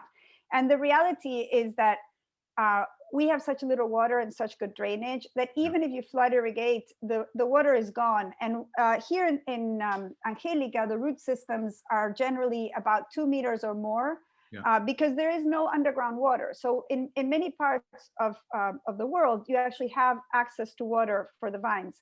Our water is about 150 meters below. So we don't really have water access at all. And we have these big rocks and very good drainage. So we don't find that with drip or flood that we have, very shallow root systems, because we don't irrigate, Monday, Wednesday, Friday. Irrigation is basically, really mostly an art that it takes about 10 years to train somebody in a particular site. So the eye of the viticulturist, and we use Schollander pump to measure water and all kinds of technology, but really it's a person that knows the vineyard and will look at the weather forecast and look at the vines and decide, okay, let's put some water. And we might water every day for a week and not at all for a whole month. So it's very, according to what the vineyard looks like, how we decide watering. Somebody's just said, is there a problem with salinity with flood? Yes, so with you have more issues. We do have issues with salinity in this particular place, and with flood they can be worse. But also so sometimes we will actually have drip irrigation that washes off the root system, that washes off the salts that we will add to a flood irrigated place. We haven't done that here because salinity is not as big of a problem. But salinity is a problem with flood irrigation, yes. And one other question, does this work best, only possible for clay soils? With sandy soils, it wouldn't work, presumably you'd lose the water too quickly. Right. So actually, these are sandy soils. So in clay soils in Mendoza, flood irrigation is not good because it becomes too humid and because it absorbs the water. This actually has a little bit of clay. So in a pure clay soil or in a soil that has like 30% clay, like in Agrelo, for example, Tim, at the winery. The Pyramide, we have actually switched that whole vineyard, which in many parts dates back to the 80s. So those are, almost 40-year-old vines. We've switched all of that to drip irrigation. It's not been a problem, and because that soil has a lot of clay. Here, we have more sand and more stones. And actually, I think here flood irrigation, in fact, is more important because we need more water. And where you have clay, you can use less water and the vine is still fine. Okay, flood irrigation is used in Bolivia, in the Sinti Valley. It's the only option the growers have. So you learn something doing these, amazing. And Dylan's saying, agreeing with you, soil conditions are conducive, the roots will also go deep. Okay, Laura, next slide. Okay, so here's some photographs. And, Malbec, even very old vines of Malbec don't get as thick as Shiraz. This one to the left might be the thickest vine I've ever seen, because Malbec does not go big. Like Bonarda, I don't know, Tim, if you've seen Bonarda vineyards, and they're just so thick, like the Grenache. I'm so jealous when I see the photos from Australia because they have these big trunks and they're so attractive. Malbec, even old vine Malbec, like the one you see on the right, is often kind of scrawny and thin, and you get like these really bent vines. These are what these actual vines look like. What is the photo on the left, Laura? Just go back to that photo. What's the one on the left? So they're actually both Malbec vines, old vines in Angelica, and the left one was the thickest one I could find, and then the right one is more what they actually look like. And that's still from the 1920s. And do you know exactly when the vineyard was planted? Because you bought it in the 30s, yeah? Yeah, so no, actually, we bought this vineyard in the 70s. This vineyard had been planted before, and my grandfather bought it. He loved Malbec, and he named it after his wife that had passed. But we actually have a record. The Argentine Institute of Viticulture, the INV, is fantastic. This is. I don't want to talk politics because this is not good. And I have many complaints about the Argentine government, but actually the Institute of Viticulture in Mendoza is phenomenal. And it doesn't matter which government we have, they are very serious about record keeping. They have records on all the vineyards, the Yeah. age, when they were planted. So actually, and I'm very grateful because without this, we couldn't date this vineyard. So the first record of this vineyard is for wine being made from this vineyard is 1924. Okay. Which means that it was probably planted around 1920 because the first harvest would have been, 3 to 4 years after. Yeah. So that's when we think that this vineyard was planted because there is a record. Yes. Okay. There was one other question before we finish with irrigation and water, that stuff, which was just the rainfall. I mean, it varies a lot, obviously, throughout Mendoza. What would the rainfall be in Maipú, in Lununta, as opposed to, I don't know, Gualtayari, where the Adriana vineyard is? Yeah, so this would be about, I'll say it inches, it would be about 8 inches, and in millimeters, 200 millimeters. So basically, you cannot dry farm. Yeah. In some parts, like in Altamira, Eugenio Bustos, and Gualtayari in the Uco Valley, we have more water, about twice as much. So we have closer to 400 millimeters, and some years even more. And La Carrera would be even more, be 1,000 sometimes, wouldn't it? I don't know if so much. Yeah, Yeah. maybe Yeah. 700. Yes. Yeah. Yes. So, okay. So now. Back to the vines, yeah. Yes. Okay. Let me just put this image to the side. Okay. Is that so that they can see the whole pictures? Okay. So this slide represents the kilogramos per plant is all the way to the left. So kilograms per plant is on the left side. We also have bricks on the left column. And then in the bottom, you see the names of the cuttings. So remember, we were talking about 135 individual cuttings, which we had planted 4 per row.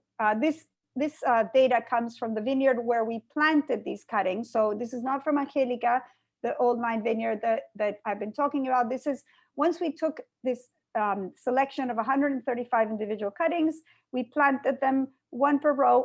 And interestingly, we planted them in a place that has more clay soils that are a little more uniform. So Angelica is actually has a lot of heterogeneity. And to do these kind of clonal trials, you want to go to the soil that is most, homogeneous, so that, when you're looking at differences, you're not looking at terroir differences, but, you're looking at differences in the actual vines. So in the bottom, you'll see MB 119, MB 64 all the way to the left, and then you go all the way to the right, you see MB 51. Up on top, you see 1 bottle all the way to the left, and you see 6 bottles all the way to the right. And what that shows you is we are going from the lowest yielding to the highest yielding. So imagine, for the winemakers in this room, if you have a vineyard, that some vines are producing the equivalent of 1 bottle and other vines are producing the equivalent of 6 bottles, it would generally be a disaster. And this is why people plant clones, because the idea is, let's get everything to ripen at the same time with the similar kind of yields, because this is how we will make the better wine. And up on top, you see some clusters, just to show you how different the clusters are. So what we found in the selection of 135 cuttings is that we had incredible diversity. We had less yields, more yields. We had some of the clusters, if you look at the number 26, you see what we call, and 105, you see what we call an alita. Alita is a little wing. Yeah. So some of the cuttings have alitas. Clone 120 in the picture here, that was a good year. Usually 120 has millerandage, which means that, a third of the grapes don't develop, which is actually good for quality because it naturally low yields. And we actually really like this clone 120, which is very low yielding. So to look at, how incredibly diverse is this population, when we started this research in 1995, we thought that the result of this research would be that we would pick these 5 or 15 cuttings. They would be, high quality, ripen at the same time. And we would plant, 1 block with 120, 1 block with clone 80, and 1 block with each clone. But we also always planted the Masal selection in every place, and also the 135 as sort of a research tool. And towards the beginning, we had less material, so we planted more Masal.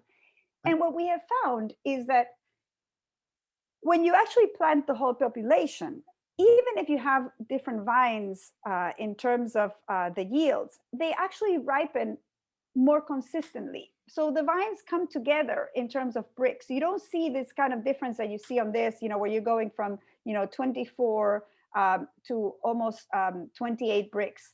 You actually see more uniformity. And my theory, which, I need to figure out how to do this research, is that the vines are actually talking to each other through their root systems and ripening together. So this is, I think, something that people are finding with massal selections all over the world, is that if you take the clone individually, you see these dramatic differences. But when the vineyard functions as a whole, you see vines kind of compensating for each other, and the overall ripeness is more uniform than if you had planted each vine separately. So just tell us about what you've got planted in the Angelica vineyard then. So is it all original stuff with some layering, or have you added some of these clones and some of these other massal selections? So if you look here at the Angelica vineyard, the 16, 17, 18, and 19 are all the original population. So and these are all massal, because the clonal selection was not happening, in the 1920s. I actually don't know when people started doing it, but at least not in Argentina. And there's a lot of other implications, for the viticulturists in the room. When you do a massal selection, you're not doing virus testing, Tim. So that's it. Today in the world, where there is a lot of virus, both in terms of the American rootstocks and the Vitis vinifera, to do a massal selection is a rather risky undertaking, because you can't take 300 individual plants and just reproduce them and not test them. We are actually testing the 135, and we're going to reproduce them virus-free and by meristematic reproduction, which is when you actually take a little bud and you reproduce it so that it's virus-free. But what we did in the 1990s, which was with no virus testing, to do it today would be, I don't know, millions of dollars, like very, very expensive. And so,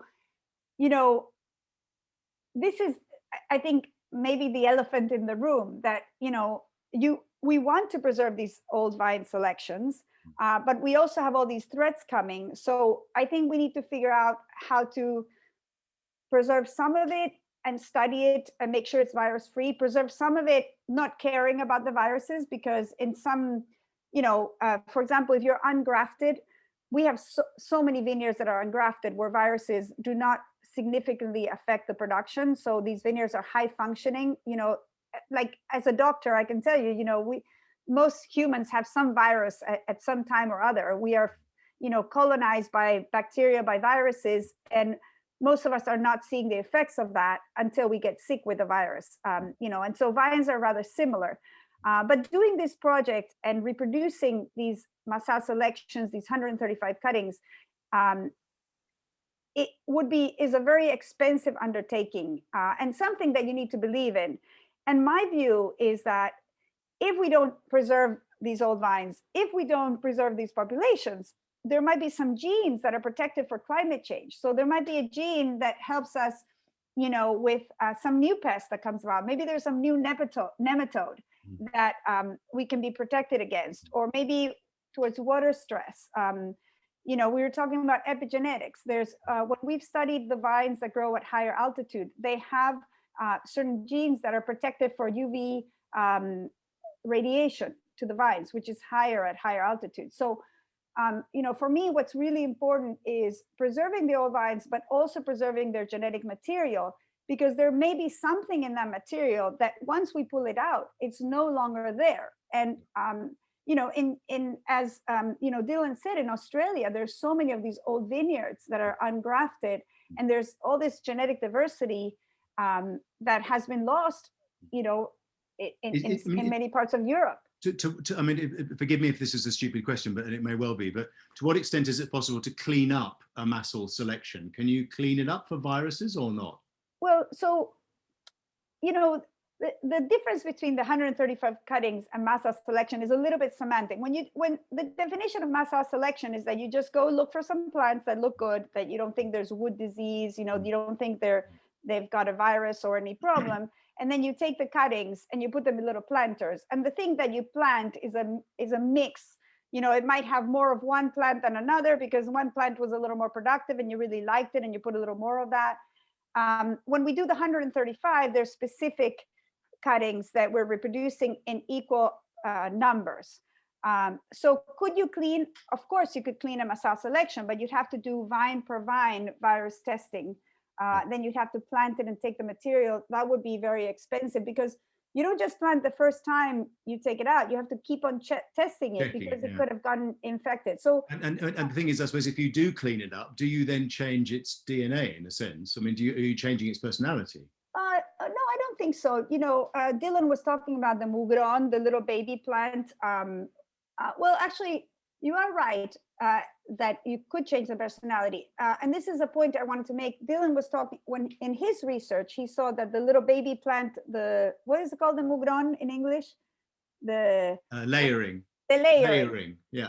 Had the characteristics of the mother plant. We also find that the cuttings have some of these epigenetic changes. So for example, we sent our vines to be studying our cuttings from high altitude to UC Davis, and they were compared to plants from France that had been brought from France. And we had all these epigenetic changes, which we find at high altitude, which is to deal with sunlight, UVB rays, which I'm sure in Bolivia, I know there's somebody from Bolivia, they probably have these too. So actually, I don't think that when you take a cutting, you lose the epigenetic changes. Maybe you lose some, but you should be able to retain some. So yes, for sure, the new vineyard planted from an old vineyard will be different. Will you lose something? Yes, but you will not lose all the epigenetic changes. Yeah, some interesting comments in the chat. Everybody have a look at those if you want to have a look at Dr. Paul White commenting, and Dylan, and some people saying viruses are sometimes helpful for plants. Thank you. From Borja. I think you talked about the elephant in the room. I think we should probably talk about yields. Just tell us a little bit about yields from these old vines, because it sounds to me, is from what you said at the beginning, that you were quite surprised by Dylan's findings. Okay, different place, different variety, different vineyards, but just tell us about your experience with yields and these old vines with Malbec. Yeah, so, you know, for sure in Mendoza, old vines are lower yielding than younger vines. And, you know, I would say this starts happening over 30 years age. So, you know, the highest yields usually start happening around 7 years of the vine. And, you know, at 10, 15, 20s, you know, it's wonderful because you have great balance, good quality. But over about 30 years, we start seeing some reduction in yields. And remember, we're talking 90-something% grafted for Malbec. Ungrafted for Malbec in Argentina. So there's so for example, the people from LVMH, from Chandon, they're from France, they have been grafting everything in Argentina because they're worried of what will happen. You know, maybe we do get phylloxera, but you know, it's the custom in France. If most of the local vineyards are ungrafted for Malbec, but when we plant Pinot Noir or Chardonnay, we usually graft because it's so dry that the Pinot Noir doesn't have such a deep root system like Malbec, and it will not survive in the very gravelly soils. So now back to your question about age. For sure, we do not see what Dylan sees in Australia. And I don't know if maybe it's that the density is higher. We do have some wood disease, but less wood disease than they have in Europe or in the US. We've actually studied this. Why do the old vines produce less? You know, it's a mixture of things. You know, some of them it is related to wood disease, but some of them they just produce less. And honestly, I don't know. I don't have an explanation. You know, I'm a big believer in microbial soil. You know, is it possible? I mean, this is what Dylan said about more research being needed. I think we need to do so much more research because, you know, maybe we've actually identified some microbes that are very protective, you know, rhizobacteria. And we did a really cool research where we took microbes from a certain soil that were identified as rhizobacteria. And then we took cuttings and we planted them in 2 pots. And the one that had the rhizobacteria had many more leaves, better color. The plant looks so much healthier. And this is something that, you know, other farmers for other crops do a lot of, you know, inoculating with fungi, with microbes, with different things. In in viticulture, there's some people experimenting, but very little. But what if you could take something that works in your terroir, so in your climate soil combination, and add it to these old vines? You know, maybe you can get old vines to last longer. And maybe in Australia, there's something about the way they plant their vineyards or they maintain them. But that's extraordinary what Dylan has found. I'd love to know if there's any French people in the room, people from Chile. I saw that there was somebody from Chile, what their experience is. Because for us, for sure. Interesting point about the Sangiovese. There's a what Ian D'Agata, who's a fantastic Italian expert, says unofficially popular but banned clones of Sangiovese. One of the best is virus affected. Producers find it gives better quality grapes. Yeah. Yeah. So actually, that you know, Alejandro Vigil, our head winemaker, he's also sort of he thinks we shouldn't go too crazy with the virus obsession. He thinks that, in fact, some of these viruses lower yields. And if you lower yields a little bit, your quality goes up. I mean, any person who owns a vineyard knows that your best vineyards are generally lower yielding. We've never had a very, very high yielding vineyard that was extraordinary quality. You know, there's also a range. You know, but for example, here we're talking about, you know, 2 tons per hectare, maybe a little more, this vineyard. And, you know, this same Massal selection planted in Adriana is at least double. And in Paraje Altamira, which has, you know, a little richer soils, it's 3 times as productive.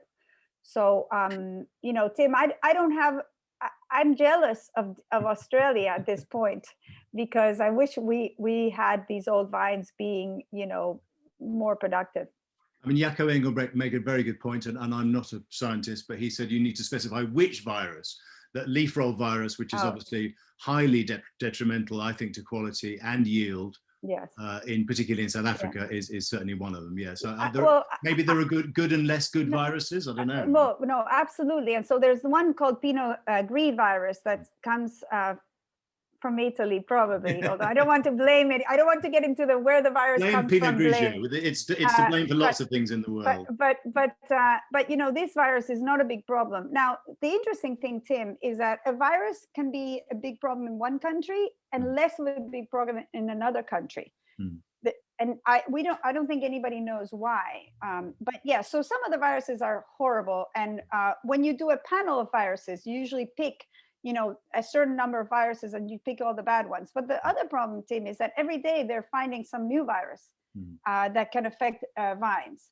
So, but I agree with a balance between cleaning material and not going so crazy with this that you basically want to pull everything out and you reduce the genetic diversity. So I think we need to find a balance between all the virus cleaning and, you know, preserving some of these selections. And, you know, there might be, you know, new technology in the future that helps us figure out this virus issue in a better way than we do it now. Okay, thank you.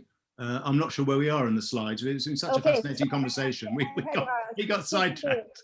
Okay, so here's the Adriana Vineyard. So this is the place where we have taken the Massad selection as well as the clones and planted them at much higher altitude. You know, this is, you know, the incredible thing about vineyards, that you can preserve them if you do a Massad selection and if you do a population selection. And I think that it's something that you need to realize. If you don't do it when you're pulling out the vineyard, you'll never be able to do it. And I think that's one of the good things about this conference, is that there is creating consciousness that before you pull out one of these old vine vineyards, of which there's not that many left in the world, that you make sure that you preserve the Massad selection. And so what we've done is, first of all, we took the Massad selection and the clones and we planted them in 4 different vineyards in different areas, which is also interesting because we might find that some of the cuttings do better in one altitude versus another one. And, you know, people ask me, you know, what are you doing with climate change? And actually the interesting thing is that what Argentina did about climate change was before we knew there was climate change. Really, because it was, you know, in the 1980s, my father was looking for wines with better acidity. And he was looking for cooler climate because, you know, our friend Jacques Lurton said that our Cabernet tasted like it was from the Languedoc. So my father said, okay, I know what that means. It means it's too hot. Let's go look for cooler climate. Now, with climate change, which we do have it in South America, it's not as severe as some parts of North America, but it's definitely real. It's not just the temperature. We also have less water. Planting these vineyards at higher altitude is a way to preserve them against climate change, preserving the genetic diversity. And I think that this work of preserving, because you don't know, if you get rid of something now, you will never have it again. So either preserving the vineyard itself or preserving the Masal selection in another place is very important. Now, what we're doing now, because of all these virus issues, is that we have a nursery which is isolated, where we are doing, all the vines are tested, and we're doing meristematic reproduction. But my hope is that there will be new technology with viruses, especially helped by the human problems. So anytime there's a human virus problem, we learn more about viruses. And that also helps vines, because viruses are viruses. So the ways you test for them, the way you detect them, any technology advancement in humans can be transferred to farming. And so my hope is that we will have less expensive solutions, so that we can preserve all this material and this beauty of viticulture for the world. I mean, some people are very pessimistic because of these virus issues. I think we already were saved from phylloxera, in many ways. Think of Europe. There would be no vineyards if it weren't for the grafting. So yeah. I think that we need to have an eye on preserving things, knowing that there will be more technology in the future that can help us. Thank you. Okay, next slide. Oh, so we're almost done. So this is just a project that's very dear to my heart, which is the Rosas Vineyard, which was planted around the turn of the century. So older than the Angelica Vineyard. And this is Carlos Rosas is all the way at the top. And this is a vineyard that when I started looking for grapes for a project I have called Luca Wines, I was looking for old vines, and I found this vineyard that was actually, a low trellis like they have in France, but which is rare in Mendoza because of frost. Usually the vineyards are higher.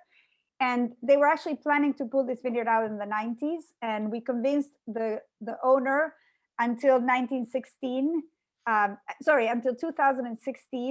to not pull out the vineyard. So we had 20 years of these glorious grapes. These grapes used to go to bulk wine before I started working with it, because there was no appreciation for the specialness of this place. But then finally in 2016, we couldn't convince him anymore. I would go every day and drink wine and, try to convince him, don't pull it out this year. Finally, he decided to pull it out, but he was very happy that we wanted to preserve the selection. So we've actually taken this selection from the Rosas Vineyard, and we have planted it in Gualtallari Alto, which is a place, so the Rosas Vineyard is in the south of the Uco Valley. This is, a little over 1,500 meters elevation, this beautiful place. And now this vineyard lives in another location, and it's a Masal selection from Rosas, and it makes me very happy that we haven't lost that beauty. And I made a deal with Carlos also that every year we will give him a couple of cases of wine from his plant selection, and he's actually allowed us to use Rosas selection on our labels, which is also, I think, quite wonderful. Fantastic. Sarah's just shared with us the quote from Ian Daggett's book, which is wonderful, basically saying that it's that as we said, that Sangiovese clone is not officially permitted, but that doesn't stop anyone in Italy using it. Ho ho. Sarah, back to you. Thank you, Laura. Fantastic. Thank you, Tim. Thanks, thank you, Sarah, and thank you, especially for sharing your time with us on your holiday. Oh. It's a family winery, never on holiday. Thank you, Lara, and thank you, Tim. And Lara, thank you for sharing your really fascinating research. And I think that I really liked your curiosity, your pragmatism, and the aspiration. And I think that gives a really valuable perspective. I think it's important to nurture old vine heritage not just because of the symbolism, although that's powerful, not just because of the quality or the terroir expression, although that's obviously powerful. I think it's also important, as you've expressed, for the challenges that are coming that we don't even know about. And I had a chat this week on LinkedIn with the technical director at Cheval Blanc. It's amazing. This is the thing, the minute, as you do, about old vines. And his point was that, and Cheval Blanc have some very old vines, very old vine Cabernet Franc.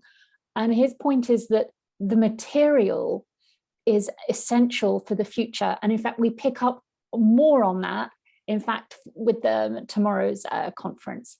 So thank you very much. And we had your Catena Alta Malbec at a tasting of old vine wine at 67 Pall Mall last night, and it tasted absolutely sensational, and it had that tingling vitality that I think is the thread of all good old vine wine. Just before we move on to our final speaker, Brigitte Chevalier, I would just like to share a bit of an update with you on where we are, the progress we've made, and moving forward. So I'm just going to share my screen. I wanted to put in context why I wanted to finish this session with someone like Brigitte, who is a hands-on winemaker, grower, enologist. And I wanted to stress that the people who've really been advocating and making a difference for old vines are the individuals. They're the winemakers. They're quite often a lone voice. They start off as a lone voice, they believe in what they're doing, and then they start to come together. This is just an update on the response that we had following the last Old Vine conference. And I mean, my company, we do a lot of webinars and tastings, and you can just see from that first conference, the coverage, the interactions on social. I mean, this is a really high impact campaign. If this was something I was doing for a client, I'd be absolutely thrilled. And I just wanted to, yeah, and I am thrilled. But I mean, I just think it's important to stress how powerful this approach to wine is. And it's powerful, and it starts with individuals believing in it. It takes the individuals to go in and believe in these vines and to cultivate them and care for them and learn how to not only look after the existing ones, but to bring us old vines of the future, which we are talking about tomorrow. And so this is just a very quick sweep through the kind of themes that get picked up. And so I'm aware this is quite UK centric, but I do believe that the lessons and the themes we see here could be picked up and expanded in other areas. National press, they pick up on wine quality, they pick up on wine terroir, they also do pick up on the sort of future proofing of the old vines bring for climate change. And this kind of press showed in not just consumer media, but also trade media. Someone there, something from Tim Atkin, that's great. And again, so that's just a very quick share of the kind of impact that you have just by taking part and sharing your stories. And we are working now on actually an old vine week that we are going to have in November. We've got some importers on board, they're engaging their trade customers. And so we're actually going to start pushing these wines and highlighting these wines in a way that makes them really relevant in the market. And I think if we can do that, then the efforts and the commitment of all the great growers and winemakers and researchers that we had, such as today, I think it will really sustain and support them. So that's the plan. I'm now going to pass over to Brigitte and Tim, and there we are, and I will go backstage. Fantastic. Hi, Brigitte. How are you? Hi. Hello. Hello, team. Fantastic. Brigitte's story is going to emerge as we chat in a while, but she's one of the top producers in Fougères. We're going to talk a little bit about the soil types, how the vineyards were acquired, and particular one parcel. Now, I'm aware that this is a bit naughty of me, but I've been sent a bottle of this. This is the wine that we're mostly going to talk about today. You're not drinking it, I'm sorry, but I am, and it's delicious, so really good. So the Domaine de Cévennes, and this is your Belle Lurette, yeah? So we're going to talk a little bit about that. I think at the start, you should just tell us how you ended up in the Languedoc, because you're from Bordeaux, aren't you? What's a Bordelaise doing in Fougères? Well, I'm a Bordelaise, and from a family of, my parents always taught me to drink good wines, and it remains in my blood in one way or another. And at the time, I've been always working in the wine trade for a long while, and but always with the purpose of producing one day my own wine.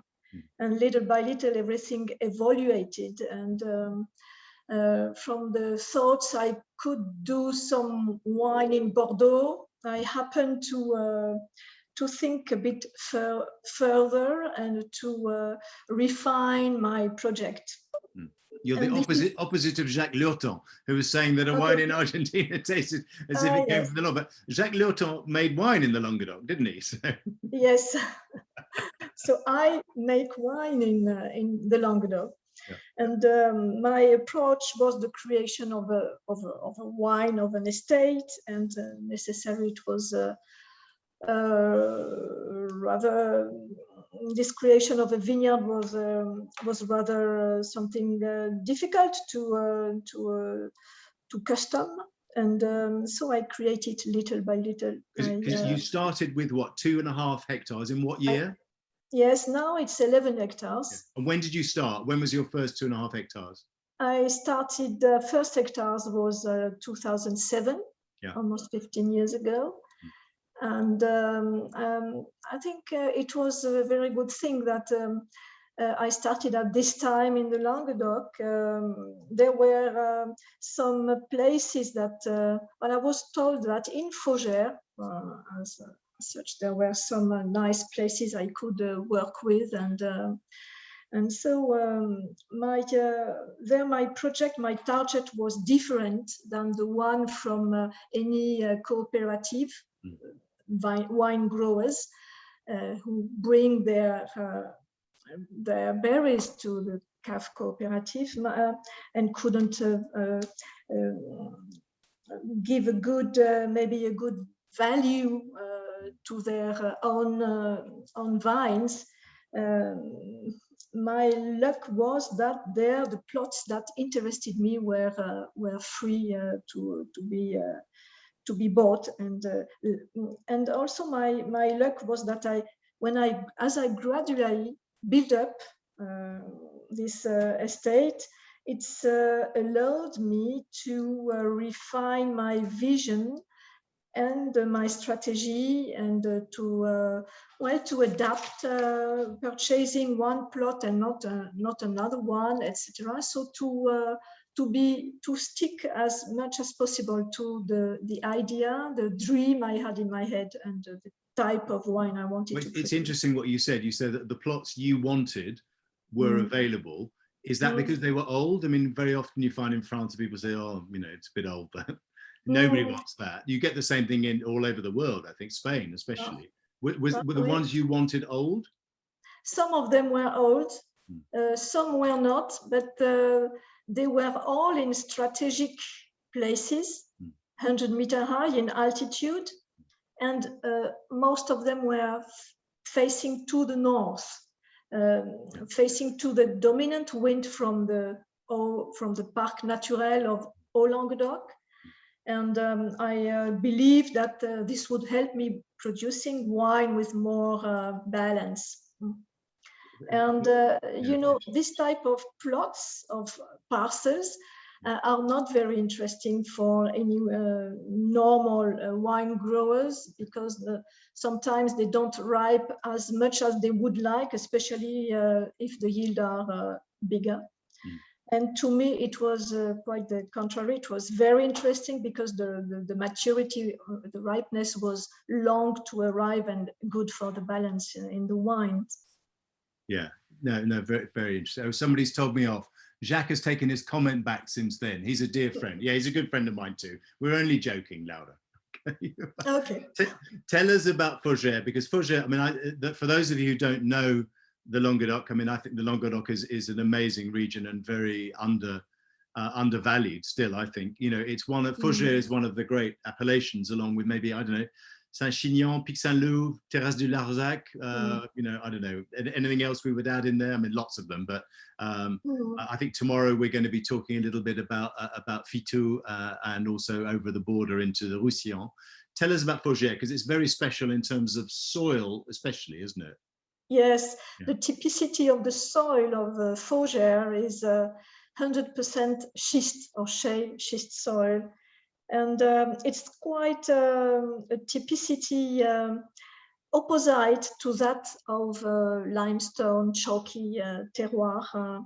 It's quite typical, and it's quite rare because you don't find that many schist soil in the wine world. It's one of the less present schist soil in the wine world. It's really and very difficult to find. And to me, it has a lot of energy and interest to produce wine on this soil. Yeah, and just tell us about your. It's a fascinating story about your Carignan, which is this Bellurette, which are, I think, your oldest vines, aren't they? And just how you came to buy it, because it's a lovely sort of French provincial story in a way. I love it. Yes, it's something I could not have expected to find in my life. I mean, this beautiful parcel of vines was just close to other vines I already purchased by chance. It was close.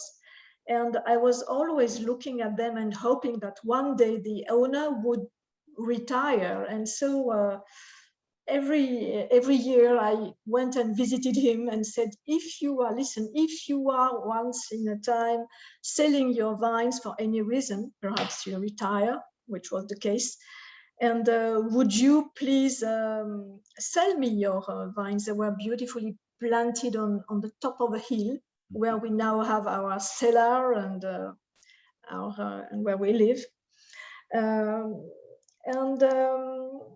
He was absolutely, it was obvious to him that if somebody would buy this parcel of vines, they would have pulled them up because for many reasons. And he was desesperated because himself, he knew the parcel of these vines. He has always known this parcel of vines. He harvested these vines when he was at the age of 11 or 10. And they were probably planted by his grandfather or something, were they? Probably, yes. He cannot tell me, but he said it must be at least 70 years ago, at least, but probably more. I don't know. You know, in France, we had no register. I mean, it's maybe not common, not only in France, but at the time we had no register of what we planted and at what time exactly. So it's just the say of the ex-owners, which is nice as well. And he comes back to the vineyard still, didn't he? You tell me he comes and sits in the vineyard because he's so happy that you kept them, right? I told him, I would like really very much to do something with these vines. I hope I can. I mean, I don't know in advance, but this is my wish. And he was released to see that I didn't put them up. And so now from time to time, he comes with his sister and they like sitting in the middle of the vines or close to the little mazet, the stone house. And we drink a glass of Bellurette and we talk about the vines. He looks very happy, perhaps, that they like doing that. And he told me the story because I told him, these vines the yield are very low, and this is just my way to a constat, just to say how life is. And he told me, but in the times it used to give a lot of berries, and even we were able to make 2 vendanges, 2 harvests at the same year. One for They must the have been co-op. selling to the cooperative, was it? Exactly, one for the co-op, and another one decided together with the co-op, where they had late harvest, and they made this late harvest wine, which was for him, he was very proud about it. Yeah. And what state was the vineyard in when you bought in 2011? I mean, you said it, you used to look at it and think it looked beautiful, but what did you change? Because you have a specific way of working, don't you? Yes, it was not in a good state, I would say. This parcel is difficult to work, so it's a kind of an excuse, but it's really a good example to see how old vines can react, can rebirth when you are doing the right thing to help them to get again vigor and what's that to do with? Is it how you prune? Is it fertilizer you're adding? I don't know. I mean, mulch. It's a lot of many different gestures we have to pay attention to a lot of things. The pruning, of course, because the pruning was not exactly. It had a lot of pruning. Play de taille of there's wounds, pruning wounds, that we've talked about. Yeah. And so this was one of the first thing that we apply to make sure that the sap could circulate, and also to fertilize a bit the places, to pay attention to work with a grass cover, not too much, not too and enough. We even have some mutton, sheep coming in the vineyard each year that can just eat the small quantity necessary, but not too much here also. Do they eat berries, or they more eat leaves? No. Leaves, I hope, right? They must not eat berries, it's forbidden. No, because wild boar, sanglier, eat berries, don't they? They do, yes. Yeah, not there, we are just living around, and I would stand up at night if things were bad. I could hear them. No, it's okay. No, so far, no sanglier. No, my just God. tell us a little bit. I mean, I know Derek's watching from Maule, where Carignan is an increasingly respected grape variety in Chile. But would it be fair to say in France it doesn't have a great reputation, Carignan? Tell us about the image of Carignan. Yes. Alors Carignan. The phylloxera has erased the wine, or the wine memory of Languedoc at a time, and the reconstruction of the vineyard has favored the massive plantation of the introduction of the star of the moment, which were Carignan. So pre-phylloxera, it didn't exist really. It had very often the image of a very productive cepage varietal, because it was planted in fertile areas. It had a limited maturity, a very big yield. I dare not telling about the yield. Oh, go on, tell us. No, well, 250 hectoliters per hectare, I was told, but I can't even imagine that. And how much do you make from your plot? How many hectoliters per hectare? I dare not as well. 15 hectoliters with these old vines, yes. As opposed to 250 if you're... No, I'm not. I'm sure they never gave 250. Now. Those planted in the plains, but we are here on very attractive, very good, very good quality hills that anyway never gave so many yield as 250 hectoliters. So with low yields and in the right place, it's almost a different variety, right? Right. Yeah. That could be, and really, this is a complexity of many different components. Fougère with its schist soil and hillside and no plain, no big yields, and northern orientation, all of that can bring to Carignan a plus. And then of course to old vine of Carignan. Yeah. And is this wine? Is this a pure Bellurette?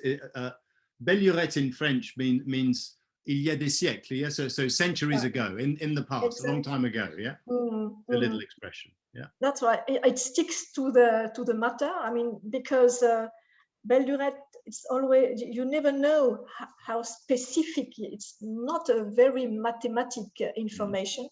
It's very vague. And so it's exactly what it is for me, planted before 1950, but then, I don't know. And Bellurette is, well, it sounds nice in French and easy to remember of, etc. But is this 100% Carignan? Just Carignan? Bellurette is almost 100% Carignan. It's 85% Carignan. It's a blend with some Grenache and Mourvèdre as well. I mean, so I'm sorry that all of you can't taste it. One day we'll be able to pour wine in a computer and everybody will be able to smell it or something like that. I don't know, but it's delicious wine, and it's very elegant. I think. I mean, I think Sarah said at the beginning, just the finesse of this wine is remarkable. When you think that Carignan's reputation is a basic red wine, it's lovely. Yeah. Thank you. To me, schist soil has the advantage, the assets of really letting the Carignan express itself. If Carignan is in big yield in the bad places, it can be rustic and very heavy, not interesting to taste, but with very little yield. You have this freshness, this juicy style energy from the soil.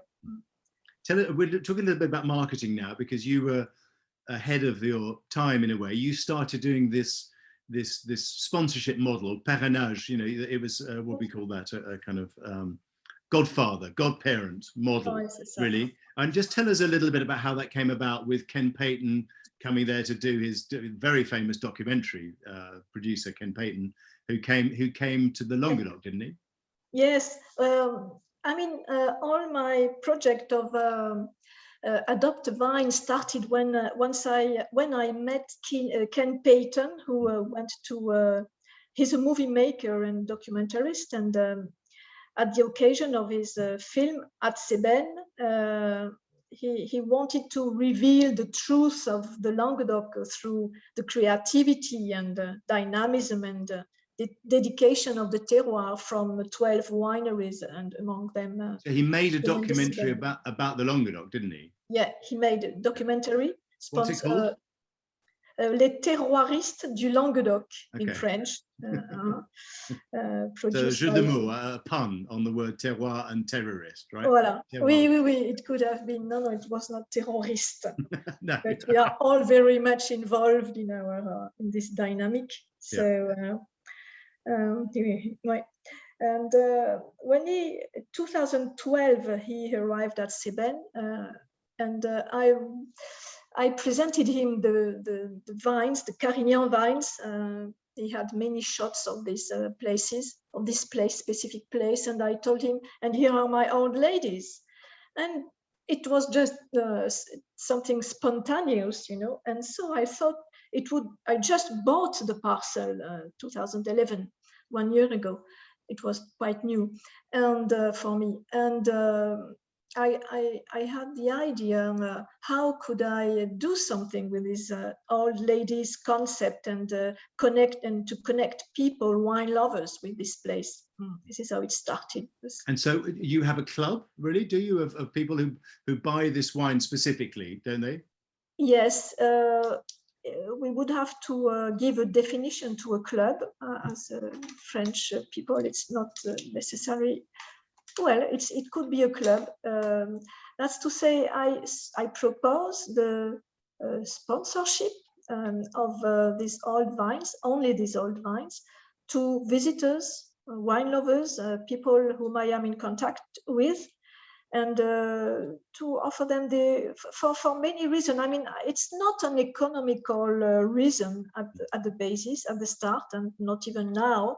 the subscription are so low, and it's just. Tell us about, how does the subscription work? Because people get paid in wine, don't they? They pay a certain amount of money and get bottles, right? Exactly. They pay for 3 years the sponsorship during 3 years. That costs 55 euros for one wine stock. And in return, you get a bottle of wine of your own wine stock per year. But you notice you get that three bottles for 55 euros. I need more than one wine stock to produce one bottle of wine anyway. So it's not very economically rentable, but it's not the purpose of it. It's interesting, you were saying to me, a lot of the people who are part of this project of the Adopt a Vine are not French. You said that it's almost like, it's like they want to own a bit of France, when you say. Exactly. I think they want to have a piece of France with them. They have a kind of a certificate of parrain, marraine, or godfather, godmother of this vine stock. And I think most of them are from foreign countries. Swedish people, I had the visit of them this weekend, of some of them this weekend, for example, or British, Switzerland, Belgium, etc. But also French people. You know, most of them have a link already to France. Either they have a holiday house or family living there after they retired, and maybe they give a certificate, a sponsorship to their grandchildren or children, and it's quite a link. And this is exactly what I wanted to make, a link between the generations in any way. Generation, the past generation, the future, the generation to come, and the present generation.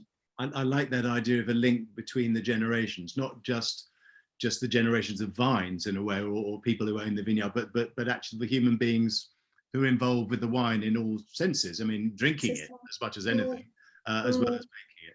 I want to just tell us a couple of more things. One thing I want to know about, do you treat these old vines differently in the cellar? When you vinify them, are they very different from your other parcels? Because you've got, what, 11 hectares now. I don't know, how many parcels do you have in total? I have several different parcels of Carignan as well, and we have to treat them, of course, in a specific way. All must be done very softly with the how could I say? Of course, there is not one method, except that we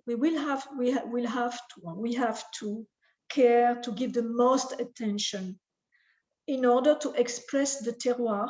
So we pay attention to the extraction. It must not be too violent, too brutal. Are you doing pigeage, not pump over? We do pigeage from times to times. We do pump over, but there is not a recipe. It is depending from one year to the other. We might decide to either do pigeage or not, to wait a little while, to let macerating in a subtle way, very discreet way, to make sure to highlight every nuances of the wines. I want to ask you a more general question, really, to finish with, about old vines and the future they could play in the Languedoc. I mean, I've been writing about the Languedoc for 25, 30 years, and I always think the Languedoc should be better known. You know, the best wines of the Languedoc are incredible. They're some of the best wines in France and the world. What role can old vines play in getting the message to people? Right. Do you think there's a role there? I agree with you that it's the Languedoc's time now. The Languedoc's time is now. It's really now. It's arriving. It's coming. To me, old vines, and especially Carignan vines, I explain that to my visitors, that when they come to be godfather, godmother, it's really Carignan vines are the future of Languedoc. They used to be from the past with this bad image, or not suitable image for the for the actual current consumption. But to me, all vines are for human reason, as you said, this links between generation, and also because they can probably show us what we can do. They are more, these old Carignan vines are so resilient and so reactive toward drought or sécheresse, drought, or lack of water. It's really impressive. These are the ones which withdraw the most the heat stress of all my vines at Cévennes. What would your rainfall be in Fougères a year? Do you know in millimeters? I don't know. No, I would say rubbish. I'm sorry.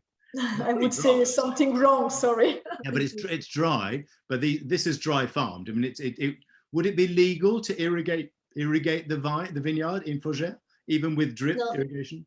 No, we are not allowed to do, and even if it were possible, I would not do. I mean, it would be silly to me to dilute these good drops of future wine in the vines. I would never do that. I mean, Fougères and the schist soil is the soil which can express the more naturally varietals such as Carignan or such as Grenache.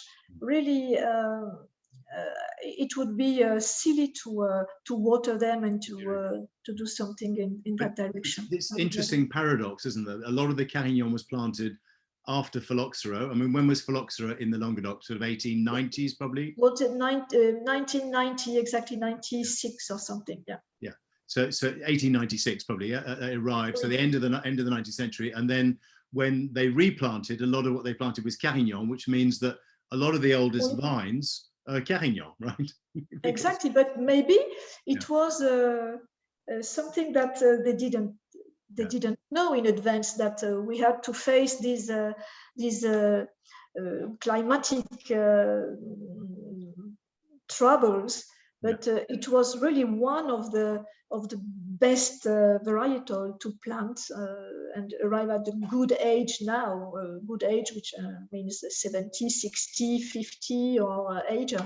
I just wonder whether I hope Derek's still watching from Chile. That there's an organization in Maule called Vigno, and they're very much focused on old vine Carignan.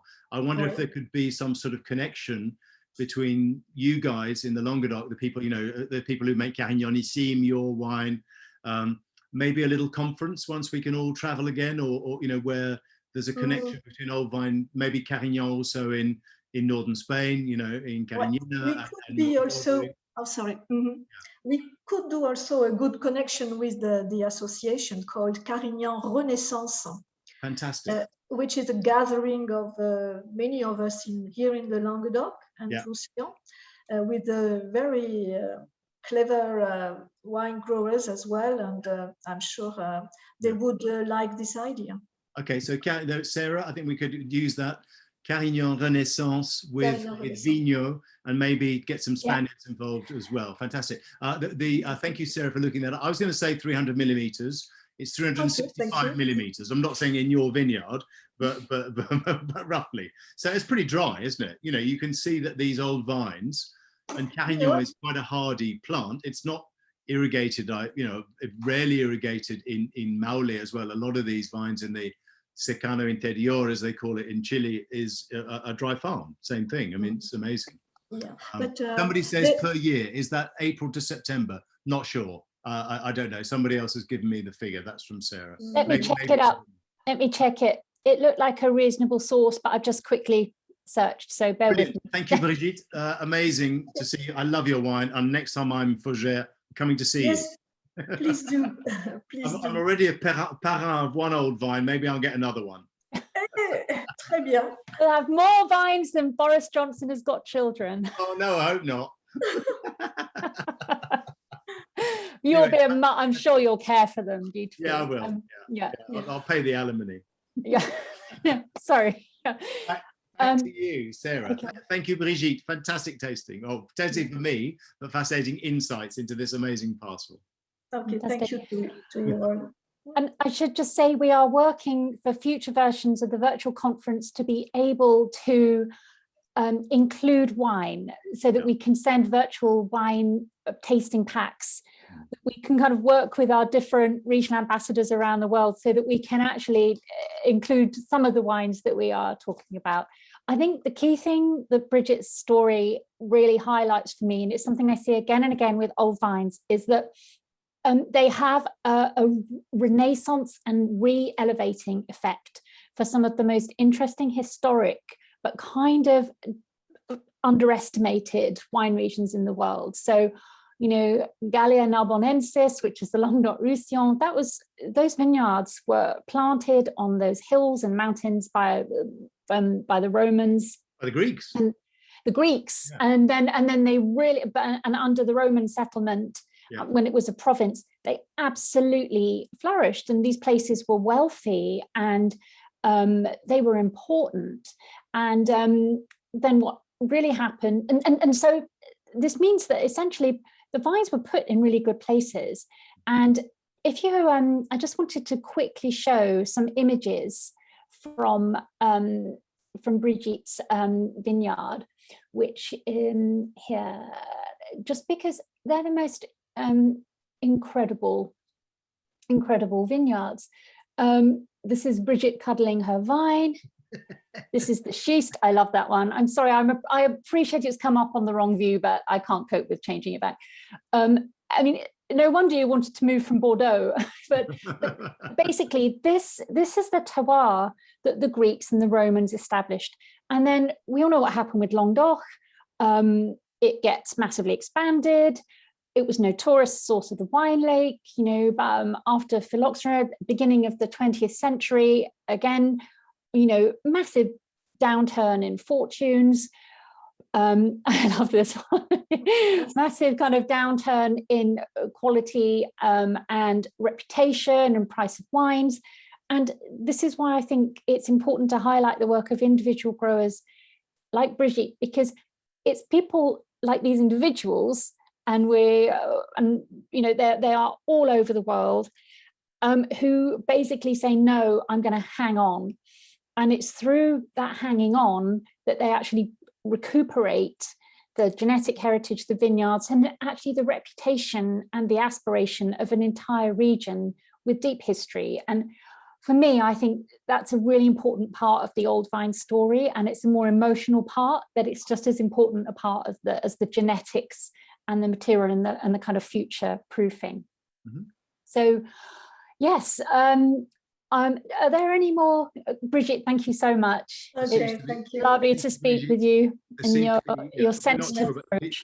500 millimeters, 300 to 500 millimeters, we think. I think 800 to 1,000 would be high. I'd be surprised if it's that high. We're all arguing about the average rainfall. See what we started. I shouldn't have asked that question, should I? Bye. Well, I'll make sure for the future conference that we basically, I will make sure we have those stats. Well, that figure. Yes. Thank you so much, Brigitte. It's really lovely to hear from you, and I hope you can see the kind of the intent and the sensitivity with which Brigitte has approached her task. And Tim, thank you so much for your time. I'd like to thank all of the speakers. It's been a really interesting session. Thank you for the questions. So we are back tomorrow. We have an amazing panel tomorrow. We have Nayan Gauda joining us, who's a flying winemaker, and he is going to be talking about arboreal viticulture in Bolivia. Don't say we don't bring you anything weird. But actually, it's a fascinating, absolutely fascinating project, kind of at the new frontiers of old wine heritage. We also have Jean-Philippe Roby, who is a scientist, viticulturalist in Bordeaux, and basically his thing is that you start cultivating old vines when they're 2 years old. And so this is a more technical presentation on again, addressing, essentially stopping pruning from crippling a vine and managing that process. He's also a great advocate for preserving old vineyards because of their biodiversity. And in France, he argues that the current trend of keeping these kind of conservatories of examples of varieties is actually the wrong way to go. He wants to see, he estimates that just by saving 10% of the indigenous varieties across France, 10% of the vineyard area basically devoted to these ancient varieties, which are represented by old vines, we could preserve the biodiversity of French vineyards for generations. Because at the moment, let's be clear, they are all around the world, the great diversity is being lost. So any more questions from today? Still, yes, the chat's still rumbling on about the finer climate arrangements of the Languedoc. I will go and research that. And Tim, you're on mute. You're on mute. Do you want to say something? Unmute. It definitely does have 1,000 millimeters. That would be like London or Bordeaux, and it's definitely not as wet as that. Anyway, someone will find out. I'm just going to go and Google what the airspeed velocity of an unladen swallow is. That sounds about right. That's basically a Monty Python joke. Enjoy a lovely glass of wine. Thank you so much for your time and attention, and for this great. We've had great guests from all over the world. Hello, Ayana in Japan, and all the others. And we'll see you back tomorrow, 12 p.m. British summertime. And thank you. Bye, everyone.